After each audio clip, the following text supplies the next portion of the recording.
ಎಲ್ಲರಿಗೂ ನಮಸ್ಕಾರ.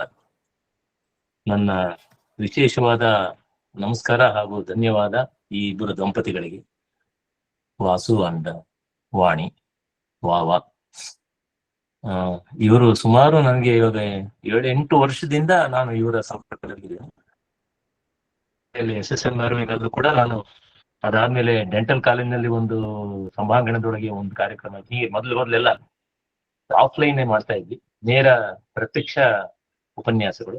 ಈ ಪೆಂಡಮಿಕ್ ಬಂದ್ಮೇಲಿಂದ ಹೀಗೆ ನಾವು ಹೀಗೆ ಅಜ್ಞಾತ ಕಕ್ಷೆಗಳಲ್ಲಿ ನಾವು ಕಾಣಿಸ್ಕೊಳ್ತಾ ಇದ್ದೀವಿ. ಯಾವುದೋ ಏನು ತೊಂದರೆ ಇಲ್ಲ.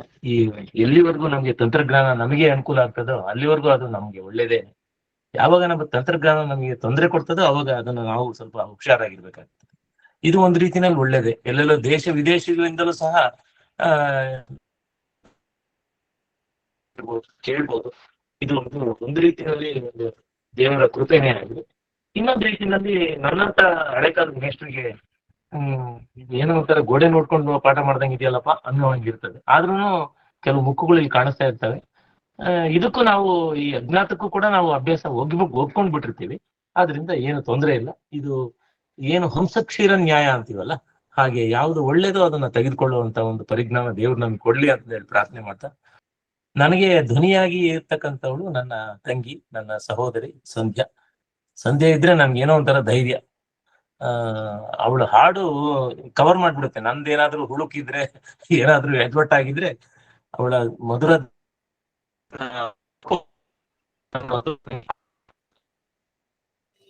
ದಾಸರೋ ನಾವೆಲ್ಲ ಶುನಕನಂದದಿ ದಾಸರೋ ನಾವೆಲ್ಲ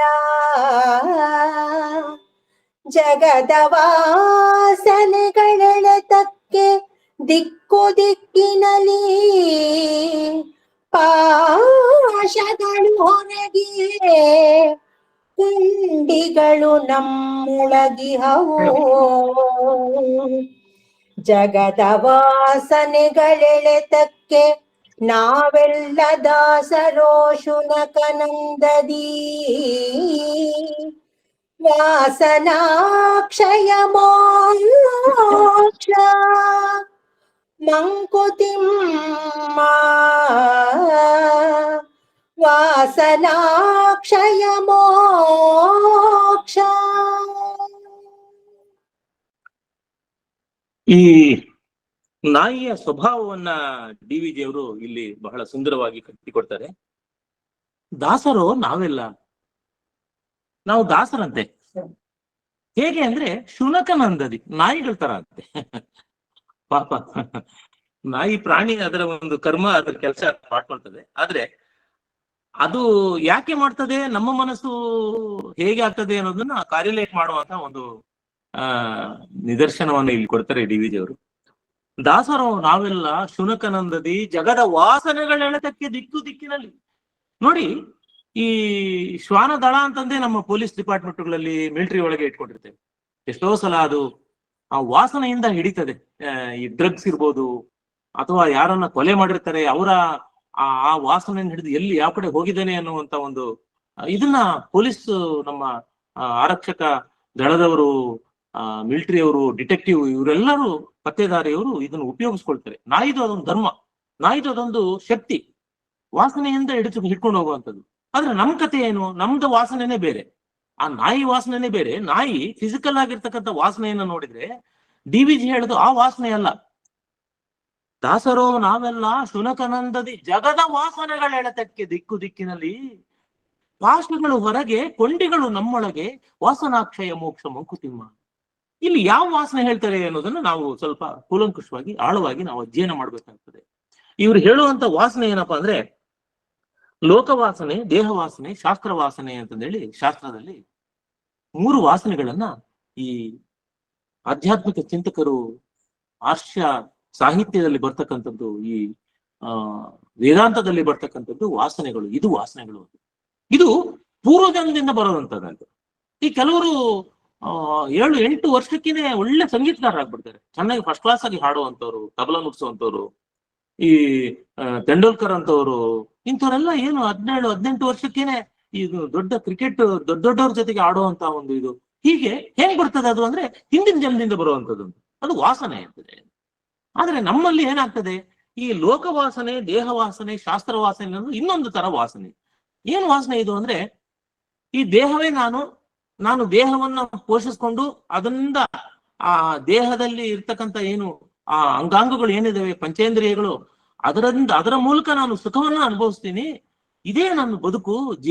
ದೇಹವನ್ನ ಬೆಳೆಸ್ಕೊಳ್ಳುವಂಥದ್ದು, ಯೌವನವನ್ನ ಯಾವಾಗಲೂ ನಿರಂತರವಾಗಿ ಕಾಪಾಡ್ಕೊಳ್ಳುವಂಥದ್ದು, ವಯಸ್ಸಾಗದೇ ಇರ್ತಕ್ಕಂಥ ಒಂದು ಸಾಧನ ಮಾಡುವಂಥದ್ದು. ನಾವು ನೋಡಿದ್ವಿ ಎಷ್ಟೋ ಜನ ಚಿತ್ರನಟಿಯರು ಅವರ ಸೌಂದರ್ಯವನ್ನ ಕಾಪಾಡ್ಕೊಳ್ಬೇಕು ಅಂತ ಆಪರೇಷನ್ ಮಾಡ್ಕೊಳ್ಳೋದಂತೆ. ಇತ್ತೀಚೆಗೆ ಈ ಚಿತ್ರನಟಿ ಶ್ರೀದೇವಿ ಮರಣ ಹೊಂದಿದ್ದೇ ಆ ಕಾರಣಕ್ಕೆ ಅಂತ ಹೇಳ್ತಾರೆ. ಗೊತ್ತಿಲ್ಲ ನಂಗೆ ಏನೇನು, ಎಷ್ಟು ಸತ್ಯವೋ ಎಷ್ಟು ಅಸತ್ಯವೋ. ಹೀಗೆ ಸುಮಾರು ಚಿತ್ರನಟರು ನಟಿಯರು ಮಾಡೋ ದೇಹ, ಈ ದೇಹನೇ ಮುಖ್ಯ ನನಗೆ, ದೇಹ ಬಿಟ್ಟರೆ ಇನ್ನೇನು ಇಲ್ಲ ಅನ್ನೋ ಹಾಗೆ. ಇನ್ನು ಕೆಲವರು ಏನ್ ಮಾಡ್ತಾರೆ, ಈಕೆ ಲೋಕವಾಸನೆ ಅಂತೆ. ಲೋಕವಾಸನೆ ಅಂದ್ರೆ ಏನು? ಈ ಪ್ರಪಂಚದಲ್ಲಿರ್ತಕ್ಕಂಥ ಭೋಗಾತಿ ಭೋಗಗಳು ಅಂದ್ರೆ ಆಸ್ತಿಗಳನ್ನ, ಬಂಗಾರವನ್ನ, ಈ ದುಡ್ಡನ್ನ ಸಂಪಾದನೆ ಮಾಡುವಂಥದ್ದು.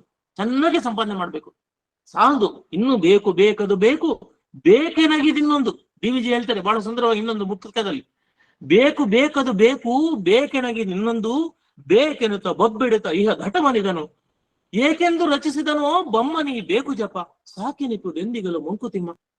ಕೊನೆನೇ ಇಲ್ಲ ರೀ ಇದಕ್ಕೆ. ಬೇಕು ಬೇಕು ಅನ್ನೋದಕ್ಕೆ ಒಂದು ಸೈಟ್ ಮಾಡಿದ್ರೆ ಸಾಲದು, ಒಂದು 10 ಸೈಟ್ ಮಾಡ್ಬೇಕು. ಈ 10 ಸೈಟ್ಗಳು ಮಾಡ್ತಾ ಇವಾಗ ಇನ್ನೊಂದು ಫ್ಯಾಷನ್ ಆಗ್ಬಿಟ್ಟಿದೆ ಜನಗಳಲ್ಲಿ. ಜಮೀನ್ ತಗೊಳ್ಬೇಕು, ಅಲ್ಲೆಲ್ಲೋ ಕನಕಪುರ ರೋಡಲ್ಲಿ, ಇನ್ನೊಂದೇನೋ ಬಿಡದಿ ಹತ್ರ, ಇನ್ನೊಂದೇನೋ ದೂರ ಏರಿಯಾಗಳು ಹೋಗ್ಬೇಕು, ಅದೇನೋ ಹಾಸನ, ಚಿಕ್ಕಮಗಳೂರು, ಅಲ್ಲೇನೋ ಜಮೀನುಗಳು ತಗೊಳ್ಳುವಂಥದ್ದು. ಇದೆಲ್ಲ ಈ ಒಂದು ಚಟ ಶುರು ಆಗ್ಬಿಟ್ಟಿದೆ. ಶನಿವಾರ ಭಾನುವಾರ ಆಯ್ತು ಅಂದ್ರೆ ಸಾಕು, ಈ ರಿಯಲ್ ಎಸ್ಟೇಟ್ಗಳು ಅಲ್ಲಿ ಇಲ್ಲಿ ಮೈಸೂರು ಸುತ್ತಮುತ್ತ ಔಟ್ಸ್ಕರ್ಟ್ಗಳಲ್ಲಿ ಜಮೀನ್ ನೋಡಕ್ ಹೋಗೋದು, ಕೊಂಡ್ಕೊಳ್ಳೋದು, 5 ಎಕರೆ 10 ಎಕರೆ ಜಮೀನುಗಳು ಕೊಂಡ್ಕೊಳ್ಳೋದು, ಈ ರೀತಿಯಾದ. ಅಂದ್ರೆ ಇದು ಲೋಕವಾಸನೆ. ಈ ಲೋಕದಲ್ಲಿರ್ತಕ್ಕಂಥ ಈ ಏನು ಐಶ್ವರ್ಯ ಏನಿದೆ, ಸಂಪತ್ತೇನಿದೆ, ಅದನ್ನು ಜಾಸ್ತಿ ಕೂಡ ಹಾಕ್ತೀನಿ ಅಂತಂದ್ರೆ ನನಗೆ ಇದೊಂದೆರಡು ಎಕ್ಸಾಂಪಲ್ ನಿಮ್ಗೆ ಕೊಡ್ಲೇಬೇಕು ನಾನು ನಿಮ್ಗೆ. ಈ ಜಯಲಲಿತಾ ಅವರು ತೀರ್ಕೊಂಡಾಗ ಅವ್ರ ಮನೆ ಒಳಗೆ 300 ಚಪ್ಪಲಿಗಳಿದ್ವಂತೆ, 300 ಜೊತೆ ಚಪ್ಪಲಿಗಳು. ಏನ್ ಮಾಡ್ತಾರೋ ಅಷ್ಟೊಂದು ಜೊತೆ ಚಪ್ಪಲಿಗಳು. ಆಮೇಲೆ ಇತ್ತೀಚೆಗೆ ಬಂದಿದ್ದು ಸುದ್ದಿ ಪ್ರಕಾರ ಅವರಲ್ಲಿರ್ತಕ್ಕಂಥ ಬಂಗಾರ ಎಲ್ಲ ಗೌರ್ಮೆಂಟ್ ಮಟ್ಗಳು ಹಾಕೊಂತಂತೆ, ಸುಮಾರು ಅದೆಷ್ಟು 200-300 ಕೋಟಿ ಅಷ್ಟು.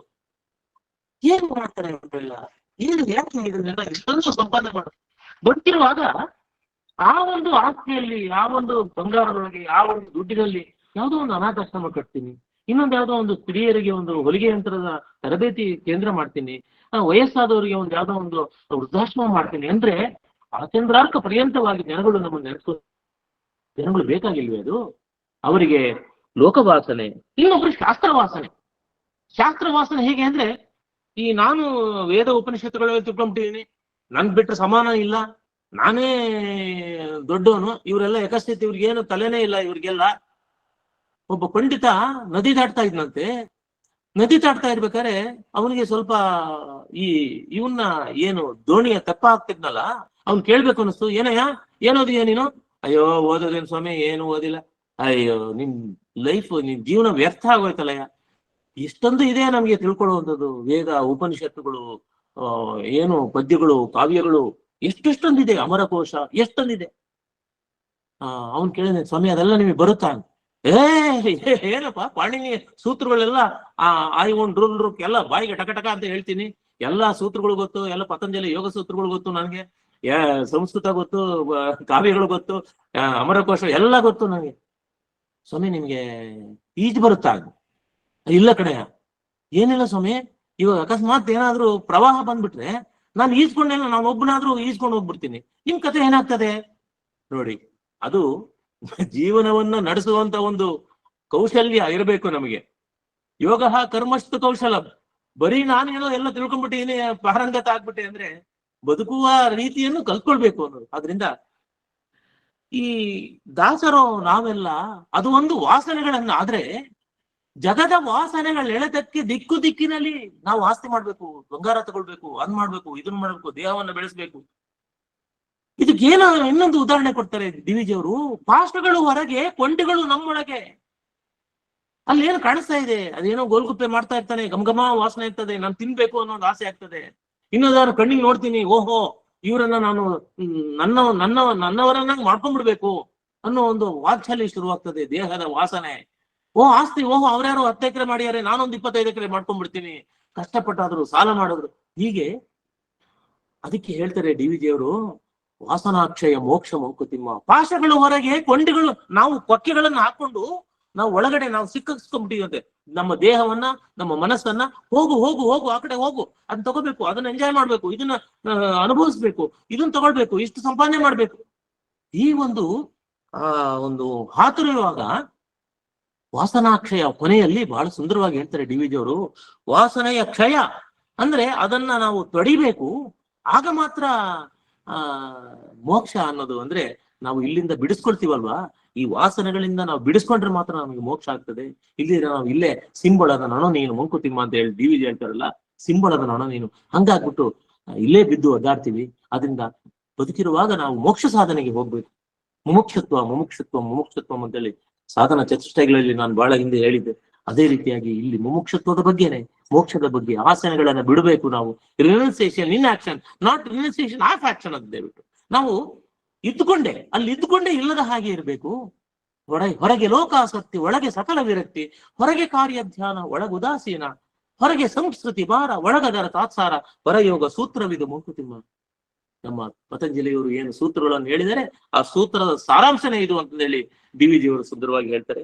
ಇನ್ನ ಮುಂದಿನದು ಕೂಡ ನಾಯಿಯನ್ನೇ ಉದಾಹರಣೆ ತೆಗೆದುಕೊಂಡೇ ಇನ್ನು ನಾವು ನಾಯಿ ಜೊತೆಗೆ ಇದೀವಿ, ನಾಯಿಯಿಂದ ಹೊರಗೆ ಬಂದಿಲ್ಲ. ಸಂಧ್ಯಾ ನಾಯಿಯ ಇನ್ನೊಂದು ಕಗ್ಗವನ್ನ, ಶ್ವಾನ ತಿಪ್ಪೆಯ ಮೇಲೆ ಮಲಗಿರಲು ಅಂತ ಹೇಳಿ ಮಲಗಿರ್ತಕ್ಕಂತ ಆ ನಾಯಿನ ಎಬ್ಬಿಸ್ತಾಳೆ ಸಂಧ್ಯಾ ಇವಾಗ. ಆಗ್ಲಿ, ಶ್ವಾನ ತಿಪ್ಪೆಯ ಮೇಲೆ ಮಲಗಿರಲು ಪೂರ್ವಿಕ ಜ್ಞಾನ ಪಶ್ಚಾತ್ತಾಪ ಶುಭ ಚಿಂತೆಯಂತೆ. ಶ್ವಾನ ತಿಪ್ಪೆಯ ಮೇಲೆ ಮಲಗಿರಲು ಪೂರ್ವಿಕ ಜ್ಞಾನ ಪಶ್ಚಾತ್ತಾಪ ಶುಭ ಚಿಂತೆಯಂತೆ. ಏನೋ ವಾಸನೆ ಬೀಸಲು ಅದು ಹಾರಿದು ಮುಗುವುದು, ಏನೋ ವಾಸನೆ ಬೀಸಲದು ಹಾರಿದು ಮುಗುವುದು. ಮಾನವನ ಮನಸಂತು ಮಂಕುತಿಮ್ಮ.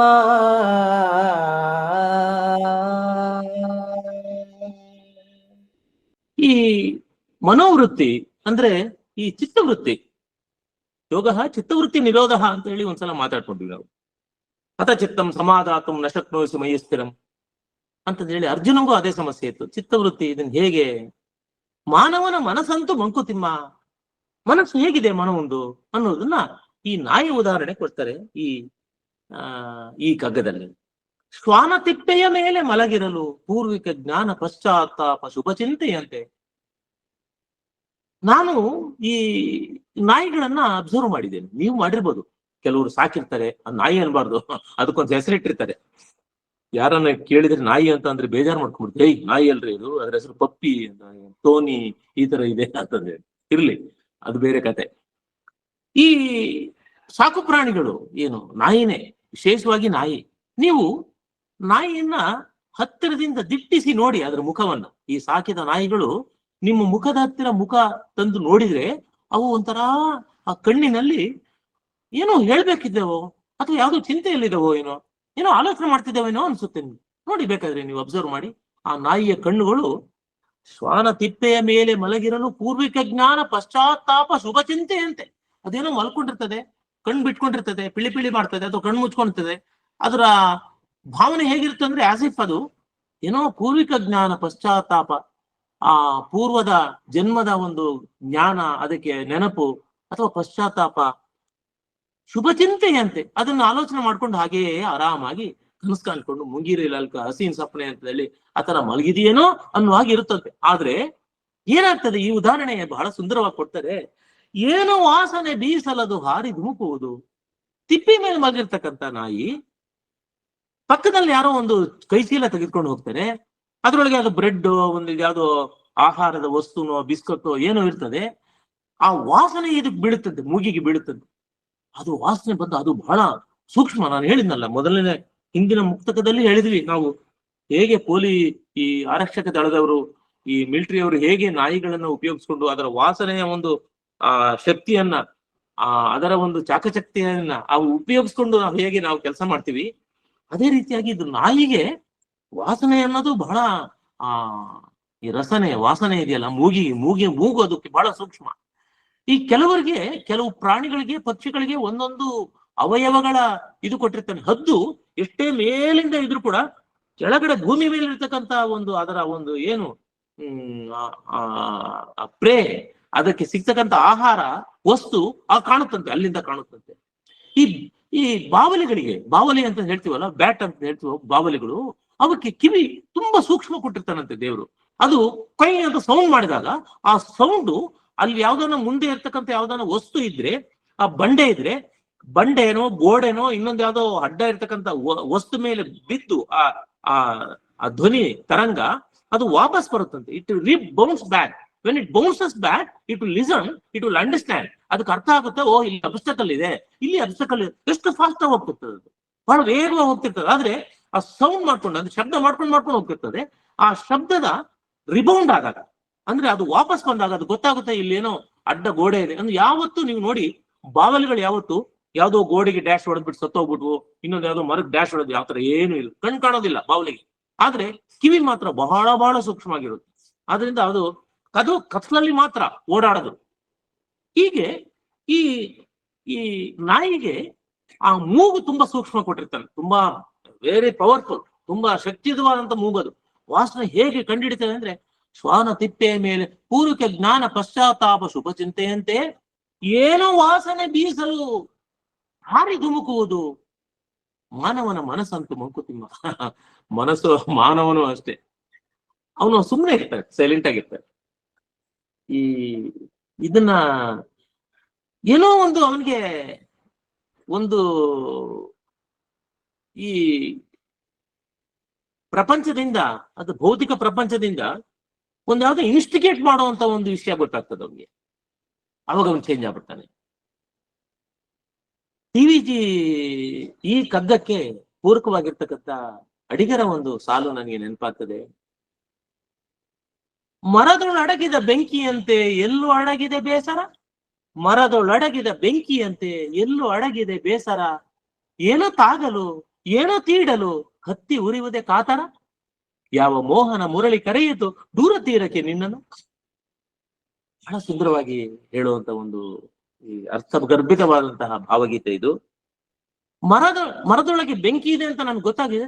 ಎಲ್ಲಿರ್ತದೆ ಬೆಂಕಿ? ಒಳಗಿದೆ, ಆಕ್ಚುಲಿ ಮರದೊಳಗೆ ಬೆಂಕಿ ಇದೆ. ಆದ್ರೆ ಯಾವಾಗ ಬೆಂಕಿ ಹೊರಗೆ ಬರುತ್ತೆ ಅಂದ್ರೆ, ಉಜ್ಜಿದಾಗ, ಒಂದಕ್ಕೊಂದು ಆ ಘರ್ಷಣೆ ಆದಾಗ, ಕಾಷ್ಟಾದಗ್ನಿಜಾಯತೆ ಮಧ್ಯಮಾನಾತು ಭೂಮಿಸ್ತೋಯಂ ಪುಣ್ಯಮಾನಾದಾತಿ. ಕಾಷ್ಟಾದಗ್ನಿಜಾಯತೆ ಮಧ್ಯಮಾನಾತು, ಭರ್ತೃರೇನು ಇದೇ ಹೇಳ್ತಾನೆ. ಕಾಷ್ಟಾತ್ ಅಂದ್ರೆ ಕಟ್ಟಿಗೆಯಿಂದ, ಅಗ್ನಿಜಾಯತೆ ಅಗ್ನಿ ಜಾಯತೆ ಹೊತ್ಕೊಳ್ತದೆ. ಹೆಂಗೆ? ಮಧ್ಯಮಾನ ಆತು, ಉಜ್ಜೋದ್ರಿಂದ ಒಂದಕ್ಕೊಂದು ಆ ಕಟ್ಟಿಗೆ ನೋಡಿ, ಕಾಡ್ಗಿಚ್ಚು ಅಂತ ಹೆಂಗಾಗ್ತದೆ? ಒಣಗಿದ ಮರಗಳು ಒಂದಕ್ಕೊಂದು ತಾಕಿದಾಗ ಚೆನ್ನಾಗಿ ಉಜ್ಜಿ ಅಲ್ಲಿ ಶಾಖ ಬಂದು ಅದು ಬೆಂಕಿಯಾಗಿ ಉಡ್ಲು ಕಾಡ್ಗಿಚ್ಚು. ಎಂತ ವರವಾಗ್ನಿ ಅದು! ಅಗ್ನಿ ಆ ಕಾಡನ್ನೇ ಆಹುತಿ ತೆಗೆದುಕೊಂಡ್ಬಿಡ್ತದೆ. ಅಂತ ಒಂದು ಶಕ್ತಿ ಇದೆ. ಏನು ವಾಸನೆ ಬೀಸಲದು ಹಾರಿ ಧುಮುಕುವುದು ಮಾನವನ ಮನಸ್ಸು ಸೈಲೆಂಟ್ ಆಗಿರ್ತದೆ. ಮಾನವನು ಅಷ್ಟೇ. ಈ ನೋಡೋದಕ್ಕೆ ಏನಪ್ಪಾ ಎಷ್ಟು ಸೈಲೆಂಟ್ ಅಪ್ಪ ಈ ವ್ಯಕ್ತಿ, ಆರಾಮಾಗಿರ್ತಾನೆ. ಆದ್ರೆ ಕೆಲವರು ಹೇಳ್ತಾರಲ್ಲ, ನಮ್ಮಲ್ಲಿ ಗುಳ್ಳೆ ನರಿ ಕಣವನು ಒಳ್ಳೊಳಗೆ ಬೇಯಿಸ್ಕೊಂಡ್ಬಿಡ್ತಾನೆ, ಬೇಳೆಕಾಳು ಬೇಯಿಸ್ಕೊಂಡ್ಬಿಡ್ತಾನ, ಗೊತ್ತೇ ಆಗೋದಿಲ್ಲ. ಅವ್ನು ಮಳ್ಳಿ ತರ ಅವ್ನು ಏನೋ ಒಂದು ಸೈಲೆಂಟ್ ಆಗಿರ್ತಾನೆ, ಏನೋ ಇಂಥ ಕೆಲಸ ಮಾಡ್ಬಿಟ್ಟಿಯಾನೆ, ಅದೇನೋ ಒಂದ್ ಮಾಡ್ಬಿಟ್ಟಿರ್ತಾನೆ, ಏನೋ ಒಂದು ಮೋಸ ಮಾಡ್ಬಿಟ್ಟಿರ್ತಾನೆ. ಹೀಗೆ ನಮ್ಮ ಮಾನವನ ಒಂದು ಲಕ್ಷಣವನ್ನ ಡಿ.ವಿ.ಜಿ ಅವರು ಈ ಕಗ್ಗದೊಳಗೆ ತುಂಬಾ ಸುಂದರವಾಗಿ ಕಟ್ಟಿಕೊಡ್ತಾರೆ. ಆದ್ರಿಂದ ಮನಸ್ಸೇ ಬಹಳ ಮುಖ್ಯ. ಮನ ಏವ ಮನುಷ್ಯಾಣಂ ಕಾರಣಂ ಬಂಧ ಮೋಕ್ಷಯೋಹೋ ಅಂತಂದೇಳಿ ಹೇಳುವಂಥದ್ದು. ಮನಸ್ಸೇ ಬಹಳ ಮುಖ್ಯ. ಯಾಕೆಂದ್ರೆ ಅದೇ ಅಂಟ್ಕೊಳ್ಳುವಂಥದ್ದು, ಅದೇ ಬಿಡಿಸ್ಕೊಳ್ಳುವಂಥದ್ದು. ನಾವು ಬಿಡಿಸ್ಕೊಳ್ಬೇಕಾದ್ರೂ ಮನಸ್ಸೇ ಮುಖ್ಯ, ಅಂಟಿಸ್ಕೊಳ್ಬೇಕಾದ್ರೂ ಮನಸ್ಸೇ ಮುಖ್ಯ. ಈ ಮನವೇ ಮನಃ ಪ್ರಶಮನೋಪಾಯ ಯೋಗ ಅಂತ ಹೇಳ್ತಾರೆ. ಯೋಗದಿಂದ ಮನಸ್ಸನ್ನ ಪ್ರಶಮನ ಮಾಡ್ಬೇಕು ನಾವು ಅಂತ ಹೇಳಿ ಇದರೊಳಗೆ ಯೋಗ ವಾಸಿಷ್ಠದಲ್ಲಿ ಬರುವಂತದ್ದು ವಿಚಾರ. ಈ ಮುಂದಿನ ಕಗ್ಗದಲ್ಲಿ ಸುಮಾರು ಪ್ರಾಣಿಗಳನ್ನು ತೆಗೆದುಕೊಳ್ತಾರೆ. ಡಿ.ವಿ.ಜಿ ಅವರು ಒಂದೇ ಒಟ್ಟಿಗೆನೆ ಸುಮಾರು ಒಂದು 4-5 ಪ್ರಾಣಿಗಳನ್ನು ತೆಗೆದುಕೊಂಡು ಇವುಗಳಲ್ಲಿ ಏನೇನಾಗ್ತದೆ, ಇವರಿಂದ ಏನ್ ನಾವು ತತ್ವ ನಮ್ಮ ಇವತ್ತಿನ ಅಥವಾ ಹೋದ ಸಂಚಿಕೆಯ ಸಬ್ಜೆಕ್ಟೇ ಹಾಗೆ, ಪ್ರಾಣಿಗಳು ತತ್ವ ಹೇಳುವಂಥದ್ದು, ಆ ತತ್ವವನ್ನು ನಾವು ಹೇಗೆ ಗ್ರಹಿಸುವಂಥದ್ದು ಅನ್ನೋದು ನಾವು ನೋಡ್ತಾ ಇದ್ದೀವಿ. ಈಗ ಈ ಸುಮಾರು ಆ ಪ್ರಾಣಿಗಳ ಗುಂಪೇ ನಮ್ಗೆ ಸಂಧ್ಯಾ ಇವಾಗ ಅದರ ಇದನ್ನ ಹೇಳ್ತಾಳೆ, ಆನೆಗಾರ್, ಕಾಗೆಗಾರ್, ಕಪ್ಪೆಗಾರ್, ಇರುವೆಗಾರ್ ಅಂತ ಹೇಳಿ ಸಂಧ್ಯಾ. ಆನೆಗಾರ್, ಇರುವೆಗಾರ್, ಕಾಗೆಗಾರ್, ಕಪ್ಪೆಗಾರ್ ಕಾಣಿಸುವರನ್ನವನು. ಆನೆಗಾರ್, ಇರುವೆಗಾರ್,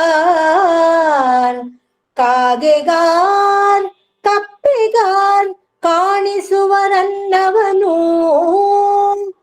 ಹಸಿವು ಅವರ ಗುರು ಮಾನವನು ಅಂತುಂ ಉದರ ಶಿಷ್ಯನು. ಮಾನವನು ಅಂತು ಉದರ ಶಿಷ್ಯನು. ಅವನ ಆರಸನೆ ನಾನಾ ಅವಯವಗಳಲ್ಲಿ. ಅವನ ಆರಸನೆ ಮಾನವನ ರಸನೆ ನಾನಾ ಅವಯವಗಳಲ್ಲಿ ಮಂಕುತಿಮ್ಮ.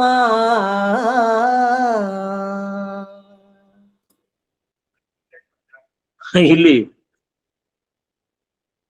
ಬರೀ ಈ ಪ್ರಾಣಿಗಳಿಗೆ ಏನೇನು ಹಸಿವು, ಮನುಷ್ಯನಿಗೆ ಏನೇನು ಹಸಿವು ಅನ್ನೋದನ್ನ ಡಿ.ವಿ.ಜಿ ಅವರು ಈ ಮುಕ್ತಕದಲ್ಲಿ ಹೇಳ್ತಾ ಹೋಗ್ತಾರೆ. ನಮಗ್ ಗೊತ್ತಿದೆ, ಈ ಇರುವೆಗೆ ನಾವೇನು ಅಡ್ರೆಸ್ ಕೊಡ್ಬೇಕಾದಿಲ್ಲ. ಬಾರಪ್ಪ ಇಲ್ಲಿ ಸಕ್ಕರೆ ಇಟ್ಟಿದೀವಿ ನೋಡು, ಈ ಬಡವ ಮೇಲೆ ಒಂದಿಷ್ಟು ಸಕ್ಕರೆ ಚೆಲ್ಲಿರ್ತದೆ, ಅವಾಗ ಎಲ್ಲಿರ್ತಾವೋ ಗೊತ್ತಿಲ್ಲ, ಇರುವೆಗಳು ಬಂದ್ಬಿಡ್ತವೆ. ಕಾಗೆ ಅದೇನು, ಕಾಗೆಗೆ ಯಾರನ್ನ ಹೇಳ್ರು, ನೋಡಪ್ಪ ಬಾರಪ್ಪ ಕಾಗೆ ಇಲ್ಲಿ ನೋಡು ಅನ್ನ ಎಲ್ಲ ಬಿದ್ದಿದೆ ಮರದ ಕೆಳಗಡೆ, ಹೇಳ್ಬೇಕೇನು? ಹೇಳೋದೇನು ಬೇಕಾಗಿಲ್ಲ. ಇಟ್ ನೋಸ್, ಅದಕ್ಕೆ ಗೊತ್ತಾಗ್ಬಿಡುತ್ತೆ ಎಲ್ಲಿ ಅನ್ನ ಇದೆ ಎಲ್ಲಿ ಇದೆ ಅಂತಂದೇಳಿ. ಸೊ ಈ ಪ್ರಾಣಿಗಳಿಗೆ, ಕಪ್ಪೆಗಳಿಗೆ, ಈ ಆನೆಗೆ, ಇರುವೆಗೆ, ಕಾಗೆಗೆ, ಇವೆಲ್ಲರಿಗೂ ಯಾರು ಏನ್ ಡೈರೆಕ್ಷನ್ ಕೊಡ್ಬೇಕಾದಿಲ್ಲ. ನೋಡಪ್ಪ ಇಲ್ಲಿ ಆಹಾರ ಇಟ್ಟಿದ್ದಾರೆ ತಗೊಳ್ಳಿ, ನೋಡಿ ಇಲ್ಲಿ ಮರದ ಹತ್ರ ಹೋಗಿ ಆನೆಗೆ ಹೋಗ್ಬಿಟ್ಟು ಈ ಚಿಗುರಾದ ಎಲೆ ಇದೆ ಅದನ್ನ ತಿನ್ನು ಅನ್ನೋನು ಅದು ಗೊತ್ತಿದೆ ಏನು, ಯಾಕೆಂದ್ರೆ ಅದು ಹೊಟ್ಟೆ ಹಸಿವು. ನೋಡಿ, ಪ್ರಾಣಿಗಳಿಗೂ ಮನುಷ್ಯನಿಗೂ ಏನು ವ್ಯತ್ಯಾಸ ಅನ್ನೋದಕ್ಕೆ ನಿದ್ರಾಹಾರ ಭಯ ಮೈಥುನ. ಈ ಪ್ರಾಣಿಗಳು ನಿದ್ರೆ, ಆಹಾರ, ಭಯ, ಮೈಥುನ ಕೂಡುವಂಥದ್ದು. ಈ ಒಂದು ಅವಕ್ಕೆ ಅದು ಫಿಕ್ಸ್ಡ್, ಅದು ಏನೋ ಒಂದು ಫ್ರೇಮ್ ವರ್ಕ್ ಅದಕ್ಕೆ. ಅದು ಬಿಟ್ಟು ಬೇರೆ ಏನೂ ಮಾಡಲ್ಲ. ಊಟ ಮಾಡ್ತವೆ, ನಿದ್ದೆ ಮಾಡ್ತವೆ, ಆಮೇಲೆ ಭಯ ಅವಕ್ಕೆ. ಇವೆಲ್ಲ ಮನುಷ್ಯ ಅದನ್ನು ಮೀರಿದವನು ಅಂತಂದು ಹೇಳಿ ಡಿ.ವಿ.ಜಿ ಹೇಳ್ತಾರೆ. ಇವು ಹಸಿವು ಅವರ ಗುರುವು. ಅವು ಯಾಕೆ ಆಹಾರವನ್ನು ಹುಡ್ಕೊಂಡು ಹೋಗ್ತಾವ ಅಂದ್ರೆ ಹೊಟ್ಟೆ ಹಸಿವು ಅವಕ್ಕೆ. ಊಟ ಮಾಡ್ಬೇಕು, ಹಸಿವು ತಡೆಯಕ್ಕಾಗಲ್ಲ. ಎಲ್ಲರಿಗೂ ಅಷ್ಟೇ, ಮನುಷ್ಯನೂ ಹಸಿವು ತಡೆಯಕ್ಕಾಗಲ್ಲ, ಪ್ರಾಣಿಗಳು ಹಸಿವು ತಡೆಯಕ್ಕಾಗಲ್ಲ. ಹಸಿವು ಆದಾಗ, ಹಸಿವು ಆಗಿರೋದ್ರಿಂದ ಅದು ಆಹಾರವನ್ನು ಹುಡ್ಕೊಂಡು ಹೋಗ್ತವೆ. ಎಲ್ಲಿ ಆಹಾರ ಸಿಗುತ್ತೆ ಅದು ಗೊತ್ತಿರುತ್ತೆ, ಎಲ್ಲಿ ಆಹಾರ ಸಿಗುತ್ತೆ ಅಂತ ಹೇಳಿ, ಅಥವಾ ಗೊತ್ತು ಮಾಡ್ಕೊಳ್ಳುತ್ತೆ ಅದು. ಆದ್ರೆ ಮನುಷ್ಯನ ಕಥೆ ಏನು ಅನ್ನೋದು ಹೇಳಿ ಇಲ್ಲಿ, ಮಾನವನ ಅಂತೂ ಉದರ ಶಿಷ್ಯ ಅವನ ರಸನೆ. ಆ ಹೊಟ್ಟೆ ಇದೆಯಲ್ಲ, ಹೊಟ್ಟೆಗೆ ಶಿಷ್ಯ ಯಾವುದು ಅಂದ್ರೆ ಅವನ ನಾಲಿಗೆ ರುಚಿ. ಆ ರುಚಿಯನ್ನ ಹಿಡ್ಕೊಂಡು ಅವನು ಹೊಟ್ಟೆಯನ್ನ ತುಂಬಿಸ್ಕೊಳ್ತಾನಂತೆ. ಆದ್ರೆ ಈ ರುಚಿ ಅನ್ನೋದು ಅಥವಾ ತುಂಬಿಸ್ಕೊಳ್ಳುವಂಥದ್ದು ಈ ಹೊಟ್ಟೆಗೆ ಮಾತ್ರ ಸೀಮಿತ ಆಗಿದೆಯೇನು? ಇಲ್ಲ ಇಲ್ಲ. ಡಿ.ವಿ.ಜಿ ಹೇಳ್ತಾರೆ, ನಾನಾ ಅವಯವಗಳಲ್ಲಿ ಮಂಕುತಿಮ್ಮ.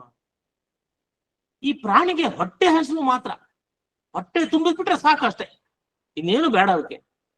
ಅದೇನು ಈ ಯಾವ ಪ್ರಾಣಿಗಳು ಏನು ಫ್ರಿಡ್ಜ್ ಇಟ್ಕೊಂಡಿಲ್ಲ, ಉಳಿದ್ರೆ ನಾಳೆ ಸ್ವಲ್ಪ ತೆಗೆದಿಟ್ಕೊಳ್ಳೋಣಪ್ಪ ಅನ್ನೋದಕ್ಕೆ. ಅಥವಾ ಏನೋ ಪ್ರಳಯ ಆಗ್ಬಿಡುತ್ತಪ್ಪ, ಯುದ್ಧ ಆಗ್ತಾ ಇದೆ, ಒಂದಿಷ್ಟೆಲ್ಲ ಆಹಾರ ತೆಗೆದುಕೊಳ್ಬೇಕು. ನನಗೆ ಐ ರಿಮೆಂಬರ್ ಈ ಕರೋನಾ ಟೈಮ್ನಲ್ಲಿ ಟಿವಿನಲ್ಲೆಲ್ಲ ಬರೋದು, ಅವ್ರೇನೋ ನೆಲಮಾಳಿಗೆ ಮಾಡ್ಕೊಂಡಿದಾರಂತೆ.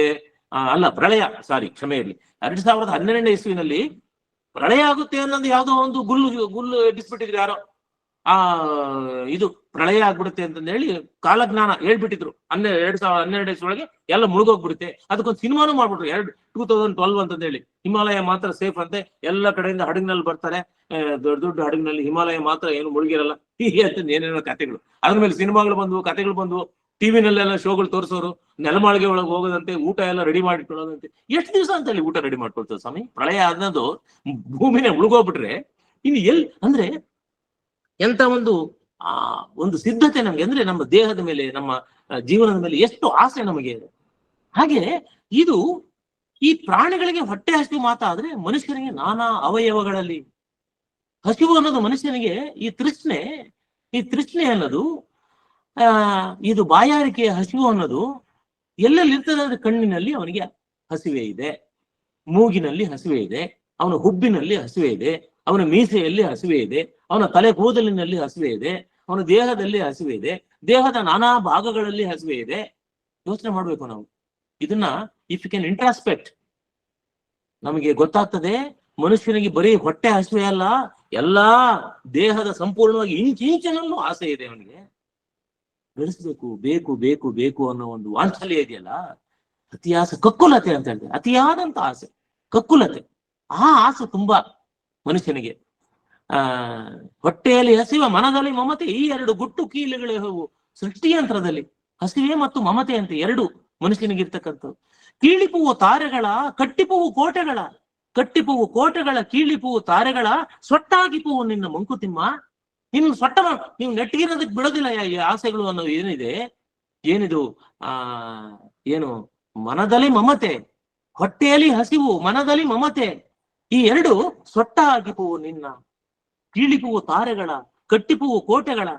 ಕೋಟೆ ಕಟ್ಕೊಂಡ್ಬಿಡ್ತೀವಂತೆ, ಕಂತಕುಗಳು ಮಾಡ್ಕೊಂಡ್ಬಿಡ್ತೀವಂತೆ, ನಕ್ಷತ್ರಗಳಿಗೆ ನಾವು ಲಗ್ಗೆ ಹಾಕ್ಬಿಟ್ಟು ಆಕಾಶದಲ್ಲೇ ನನಗೆ ಬೇಕು ಅನ್ನೋ ಹಾಗೆ ಆ ಲೆವೆಲ್ಗೆ ಹೋಗ್ಬಿಡ್ತೇನೆ ಮನುಷ್ಯ. ಇದು ಪ್ರಪಂಚದಲ್ಲಿ ನಡೀತಾ ಇರೋದು. ಇಷ್ಟು ಹಸಿವು ಮನುಷ್ಯನಿಗೆ ಎಲ್ಲಾ ಅವಯವಗಳಲ್ಲಿ ಹಸಿವು ಅನ್ನೋ ಒಂದು ಮುಕ್ತಕದಿಂದ ನಾವು ಮುಂದಕ್ಕೆ ಹೋಗ್ತೇವೆ.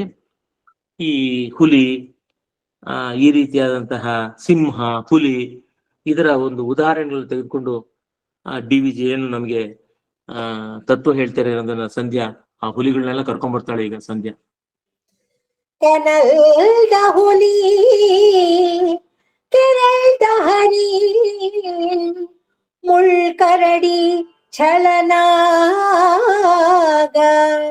ಅಣಕು ಕಪಿ ಸೀಳ್ನಾಯಿ ಮೊದಲಾದ ಮೃಗದ.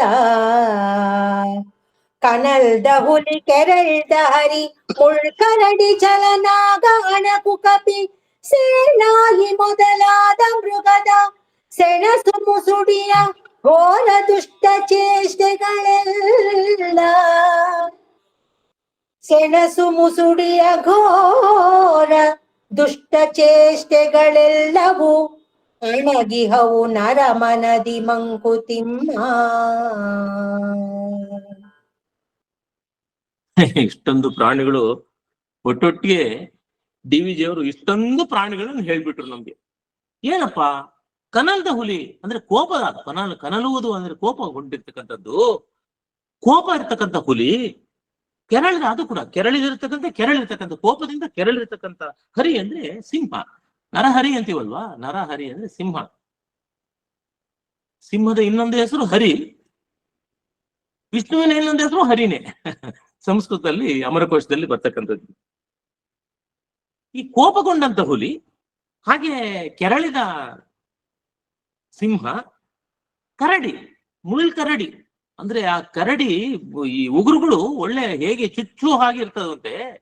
ನಮ್ ತಂದೆ ಒಂದ್ಸಲ ಹೇಳ್ತಿದ್ರು, ಕರಡಿ ಏನ್ ಮಾಡ್ತದೆ ಗೊತ್ತೇನೋ, ಈ ಕಾಡಿನಲ್ಲಿ ಏನಾದ್ರೂ ಕರಡಿ ಅದೇನೋ ಮನುಷ್ಯನ ಸಾಯಿಸ್ಬೇಕು ಅನ್ನೋದು ಆಸೆ, ಅದಕ್ಕೇನು ಉದ್ದೇಶ ಇರಲ್ಲ. ಯಾಕೆಂದ್ರೆ ಅದು ಇಟ್ಸ್ ವೆಜಿಟೇರಿಯನ್, ಮನುಷ್ಯನ ತಿನ್ನೋದಿಲ್ಲ ಅದು ಆ ಹಲಸಿನ ಹಣ್ಣು, ಆ ಹಣ್ಣು ಹಂಪಲುಗಳನ್ನ ತಿನ್ನುವಂಥದ್ದು ಕರಡಿ.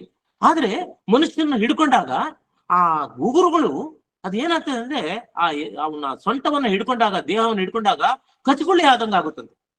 ಕಚಗುಳ್ಳಿ ಕೊಟ್ಟು ಅವನು ನಗಕ್ ಶುರು ಮಾಡ್ಬಿಡ್ತಾನಂತೆ. ಅದು ಹಿಡ್ಕೊಂಡು ಅದನ್ನ ಹಂಗೆ ನಕ್ಕೊಂಡು ಸತ್ತೋಗ್ಬಿಡ್ತಾನೆ ಮನುಷ್ಯ. ಹಾಗೆ ಅಂತ ಹೇಳ್ತಾ ಇದ್ರು. ಅಂದ್ರೆ ಮುಳ್ಕರಡಿ, ಛಲನಾದ. ಅದು ಎಂತ ನಾದ ಅಂದ್ರೆ ಛಲಸ್ಸು, ಅಂದ್ರೆ ಛಲ ಅಂದ್ರೆ ನಮ್ಮಲ್ಲಿ ಗೊತ್ತಿದೆ, ಹಾವಿನ ದ್ವೇಷ 12 ವರುಷ ಅಂತಂದೇಳಿ ಒಂದು ನಾಗರಾವ್ ಸಿನಿಮಾ ಬಂದಿತ್ತಲ್ಲ. ಅಂದ್ರೆ ಆ ಹಾವಿಗೆ 12 ವರ್ಷ ಛಲ ಇರ್ತದೆ. ಯಾರನ್ನ ಸ್ವಲ್ಪ ಪೆಟ್ ಮಾಡಿದ್ರೆ ಅದು 12 ವರ್ಷದವರೆಗೂ ನೆನ್ಪಿಟ್ಕೊಂಡು, ಅದು ಅಂದ್ರೆ ಕತೆ ಗೊತ್ತಿಲ್ಲ ನಮ್ಗೆ ಅದ್ರ ಬಗ್ಗೆ, ಆದ್ರೆ ಅದು ಬರುತ್ತೆ, ಅದು ಬಂದು ಅದನ್ನ ಸೇಡ್ ತೀರಿಸ್ಕೊಳ್ತದೆ ಅನ್ನೋದು ಒಂದು ಕತೆ, ನಂಬಿಕೆ ಇರ್ಲಿ. ಅದ್ರ ಬಗ್ಗೆ ನಾವು ಜಾಸ್ತಿ ಡೀಟೇಲ್ ಹೋಗೋದ್ ಬೇಡ. ಆದ್ರೆ ಛಲದಿಂದ ಇರ್ತಕ್ಕಂತ ಹಾವು ಅದು ಕಚ್ಚಿಬಿಡ್ತದೆ, ಅದರಿಂದ ಆ ತರದ್ದು. ಇನ್ನೊಂದು ಅಣಕು ಕಪಿ. ಕಪಿ ಯಾವಾಗಲೂ ಅಣಗಿಸ್ತಾ ಇರುತ್ತೆ. ಆಮೇಲೆ ನಾಯಿ ಸೀಳ್ನಾಯಿ ಅಂದ್ರೆ ಎಂತದು, ಅದು ಭಯಂಕರ ಅಲ್ಸೇಷನ್ ಡಾಗ್. ಅದು ಇವ್ರು ಇಟ್ಕೊಂಡಿರ್ತಾರಲ್ಲ ಮಿಲಿಟರಿ ಅವರು ಅಥವಾ ಕೆಲವರು ಬಾಡಿ ಗಾರ್ಡ್ಗಳು ಸಾಕೊಂಡು, ಅದು ಬಹಳ ಭಯಂಕರವಾಗಿರ್ತದೆ, ತೋಳ ತರ ಇರ್ತದೆ ಅದು. ಮೊದಲಾದ ಮೃಗದ ಸೆಣಸು ಮುರ್ಸುಡಿಯ ಘೋರ ದುಷ್ಟ ಚೇಷ್ಟೆಗಳೆಲ್ಲ, ಇವೆಲ್ಲ ಈ ಚೇಷ್ಟೆಗಳು ಈ ಮನುಷ್ಯನ ಏನು ಈ ಎಲ್ಲ ಇಷ್ಟೊಂದೆಲ್ಲ ಪ್ರಾಣಿಗಳು ಅಣಗಿ ಹೋವು ನರಮನದಿ. ಇದು ಅದೇನು ಉತ್ಪ್ರೇಕ್ಷೆ ಅಂತೀರೋ ಅಥವಾ ನಿಜವಾಗಲೂ ನಡೆಯುವಂಥದ್ದು. ಅಂದ್ರೆ ಒಬ್ಬೊಬ್ಬ ವ್ಯಕ್ತಿಯ ಗುಣಗಾನವನ್ನ ಮಾಡ್ತಾ ಇದ್ದಾರೆ ಡಿ.ವಿ.ಜಿ ಅವರು. ಒಬ್ಬ ವ್ಯಕ್ತಿ ಹುಲಿ ತರ ಇರ್ತಾನೆ, ಹಾರ್ಬಿಡ್ತಾನೆ. ಈ ಕೆಲವು ರೌಡಿಗಳೆಲ್ಲ ಇರ್ತಾರಲ್ಲ, ಸಿಂಹ ಅದೇನು ಭಯಂಕರವಾಗಿರ್ತದೆ ನೋಡೋದಕ್ಕೆ. ನಾವು ಸಿನಿಮಾಗಳಲ್ಲಿ ನೋಡ್ತೀವಿ ಟೆರರಿಸ್ಟ್ಗಳು ಇವರೆಲ್ಲ ಎಷ್ಟು ಭಯಂಕರವಾಗಿರ್ತಾರೆ. ಅವರು ಬಾಂಬ್ ಹಾಕೋದಂತೆ, ಆಮೇಲೆ ಈ ಹ್ಯೂಮನ್ ಬಾಂಬ್ ಅಂತ ಹೇಳ್ತಾರಲ್ಲ, ಆಹುತಿ ಆತ್ಮಾಹುತಿ ದಳ ಅಂತಂದ್ರೆ ಅದನ್ನ ತಯಾರು ಮಾಡುವಂಥದ್ದು. ಅದು ಈ ಟೆರರಿಸ್ಟ್ ಕ್ಯಾಂಪ್ಗಳಲ್ಲಿ ಅವ್ರನ್ನ ಫಿದಾಯೆ ಅಂತಂದೇಳಿ ಅವ್ರನ್ನ ತಯಾರು ಮಾಡ್ತಾರಂತೆ. ಅದು ಬಾಂಬ್ ಇಟ್ಕೊಂಡು ಒಳಗಡೆ ಹೋಗ್ಬಿಟ್ಟು ಅವ್ರನ್ನ ತಮ್ಮನ್ನ ಸುಟ್ಕೊಂಡು ಎಲ್ಲ ಸಾಯಿಸುವಂಥದ್ದು. ಎಂತ ಒಂದು ಭಯಂಕರವಾದಂಥದ್ದು. ಹಂಗೆ ಆಮೇಲೆ ಈ ಕರಡಿ, ಈ ಹಾವು, ಆ ಒಂದು ಛಲ, ಆಮೇಲೆ ಕೋತಿ ತರ ಈ ಅಣಗಿಸುವಂಥದ್ದು, ಆಮೇಲೆ ಆ ನಾಯಿ ತರ ಏನು ನಾವು ನೋಡಿದೀವಿ ಕೆಲವ್ರನ್ನ. ಈ ಬೀದಿ ನಾಯಿಗಳ ಬಗ್ಗೆ ಒಂದ್ ದೊಡ್ಡ ಕಥನೆ ಆಗೋಯ್ತು. ಅದು ಸುಪ್ರೀಂ ಕೋರ್ಟ್ ವರೆಗೂ ಹೋಯ್ತು. ಸುಪ್ರೀಂ ಕೋರ್ಟ್ ಜಡ್ಜ್ಗಳು ಅದಕ್ಕೋಸ್ಕರ ಅದೆಷ್ಟೋ ಗಂಟೆಗಳ ವಿವಾದಗಳನ್ನು ಕೇಳ್ಬಿಟ್ಟು, ಇಲ್ಲ ನೀವು ಇದ್ ಮಾಡ್ಬೇಕು, ಅದರಲ್ಲಿ ಪ್ರಾಣಿ ದಯಾ ಸಂಘಗಳು ಒಂದಿಷ್ಟೆಲ್ಲ ಅಯ್ಯೋ ಅದಕ್ಕೇನು ಮಾಡಬಾರ್ದು. ಅದು ನೋಡ್ಬಿಟ್ರೆ ಆ ಬೀದಿ ನಾಯಿಗಳು ಮಕ್ಕಳನ್ನೆಲ್ಲ ಅಟ್ಸ್ಕೊಂಡು ಹೋಗ್ಬಿಟ್ಟು ಕಚ್ಚೋದು, ಸಾಯಿಸೋದು, ಇದರಲ್ಲಿ ಎಂತ ಭಯಂಕರವಾದಂತ ನಾವು ನೋಡಿದೀವಿ. ಆದ್ರೆ ಈ ಅದನ್ನ ಭಯಂಕರವಾಗಿ ಸಾಯಿಸುವಂತ ಅಥವಾ ಹಿಂಸೆ ಕೊಡುವಂತಹ, ಚಿತ್ರಹಿಂಸೆ ಕೊಡುವಂತಹ, ಅದನ್ನು ನೋಡಿ ನಗುವಂತಹ, ಚೇಷ್ಟೆ ಮಾಡುವಂತಹ ಗುಣಗಳೆಲ್ಲ ಮನುಷ್ಯನಲ್ಲಿ ಅಡಗಿವೆ ಹೇಳ್ತಾರೆ. ಘೋರ ಚೇಷ್ಟೆಗಳೆಲ್ಲ, ಘೋರ ಎಂತದು, ಸೆಣಸು ಮುಸುಡಿಯ ಘೋರ ದುಷ್ಟ ಚೇಷ್ಟೆಗಳೆಲ್ಲ ಅಣಗಿ ಹೋವು ನರಮ. ಮನುಷ್ಯ ಯಾರಿಗೇನ್ ಕಡಿಮೆ ಇಲ್ಲ ರೀ. ಅವನ ಸ್ವಾರ್ಥಕ್ಕೋಸ್ಕರ ಏನ್ ಬೇಕಾದ್ರೆ ಮಾಡ್ತಾನೆ, ಯಾರು ಬೇಕಾದ್ರೆ ಸಾಯಿಸ್ಬಿಡ್ತಾನೆ, ಏನ್ ಬೇಕಾದ್ರೆ ಮಾಡ್ಬಿಡ್ತಾನೆ. You can go to any extent to fulfil the satisfaction, fulfil the selfish ಏನ್. ಅವನ ಸ್ವಾರ್ಥಕ್ಕೋಸ್ಕರ ಯಾರನ್ನ ಸಾಯಿಸ್ಬೇಕಾದ್ರು ಮಾಡ್ತಾನೆ, ಯಾರ ಮೇಲೆ ಬೇಕಾದ್ರೂ ಬಾಂಬ್ ಹಾಕ್ಬಿಡ್ತಾನೆ, ಯಾರ ಮನೆ ಬೇಕಾದ್ರೂ ಸುಟ್ಟು ಬಿಡ್ತಾನೆ, ಯಾರ ಕಣ್ಣುಗಳು ಬೇಕಾದ್ರೆ ಕಿತ್ತು ಬಿಡ್ತಾನೆ, ಯಾರನ್ನ ಬೇಕಾದ್ರೂ ಅಂಗಾಂಗಗಳ ಒಂದೊಂದೇ ಎಂತ ಒಂದು ಭಯಾನಕವಾದಂಥದ್ದು. ಇದು ಈ ರಸಪ್ರಸ್ಥಾನದಲ್ಲಿ ಬರ್ತಕ್ಕಂಥದ್ದು. ಈ ಭಯಾನಕ ಅನ್ನೋ ಒಂದು ರಸ ಏನಿದೆ ಇವಾಗ ನಮ್ಮಲ್ಲಿ, ಏನು ಶೃಂಗಾರ ರಸ, ಹಾಸ್ಯ ರಸ, ಕರುಣಾರಸ, ವೀರರಸ ಅನ್ನೋದು ಉತ್ಸಾಹದಿಂದ ಬರುವಂತ. ಉತ್ಸಾಹ ಅನ್ನೋದು ಸ್ಥಾಯಿ ಭಾವ. ಈ ಶೃಂಗಾರ ರಸ ಅನ್ನೋದು ಸ್ಥಾಯಿ ಭಾವ, ರತಿ ಅನ್ನೋದು ಸ್ಥಾಯಿ ಭಾವ ಆಗ್ತದೆ. ಈ ಭಯ ಅನ್ನೋದಕ್ಕೆ ಭಯ ಅನ್ನೋದೇ ಆಗ್ತದೆ. ಆದ್ರೆ ಭೀಭತ್ಸ ಅನ್ನೋದಕ್ಕೆ ಜುಗುಪ್ಸೆ ಅನ್ನೋದು ಒಂದು ಸ್ಥಾಯಿ ಭಾವ ಅಂತ. ಒಂದೊಂದು ಇದಕ್ಕೂ ಸ್ಥಾಯಿ ಭಾವ ಇರ್ತದೆ. ಒಂದು ರಸಗಳಲ್ಲಿ 9 ರಸ, ನವರಸಗಳು ಅಂತ ಹೇಳ್ತೀವಿ. ಮೊದಲು 8 ರಸ ಇದ್ದಿದ್ದು, ಆಮೇಲೆ ಶಾಂತರಸ 11ನೇ ಶತಮಾನದಲ್ಲಿ ಅಭಿನವ ಗುಪ್ತನಿಂದ ಶುರುವಾಗಿದ್ದದ್ದು. ಅಲ್ಲಿಂದ ಅವನು ಶಾಂತರಸ ಸೇರಿಸ್ತಾನೆ. ಅಲ್ಲಿವರೆಗೂ ನಮ್ಮ ಏನು ಈ ಕಾವ್ಯ ಮೀಮಾಂಸೆ ಅಂತ ಏನು ಓದ್ತೀವಿ, ಅಲಂಕಾರ ಶಾಸ್ತ್ರ ಅಂತ ಭರತ ಮುನಿಯಿಂದ ಪ್ರಾರಂಭ ಆಗಿದ್ದು. ಅಲಂಕಾರ ಶಾಸ್ತ್ರದೊಳಗೆ ಬರೀ 8 ಇದ್ದಿದ್ದು ರಸಗಳು.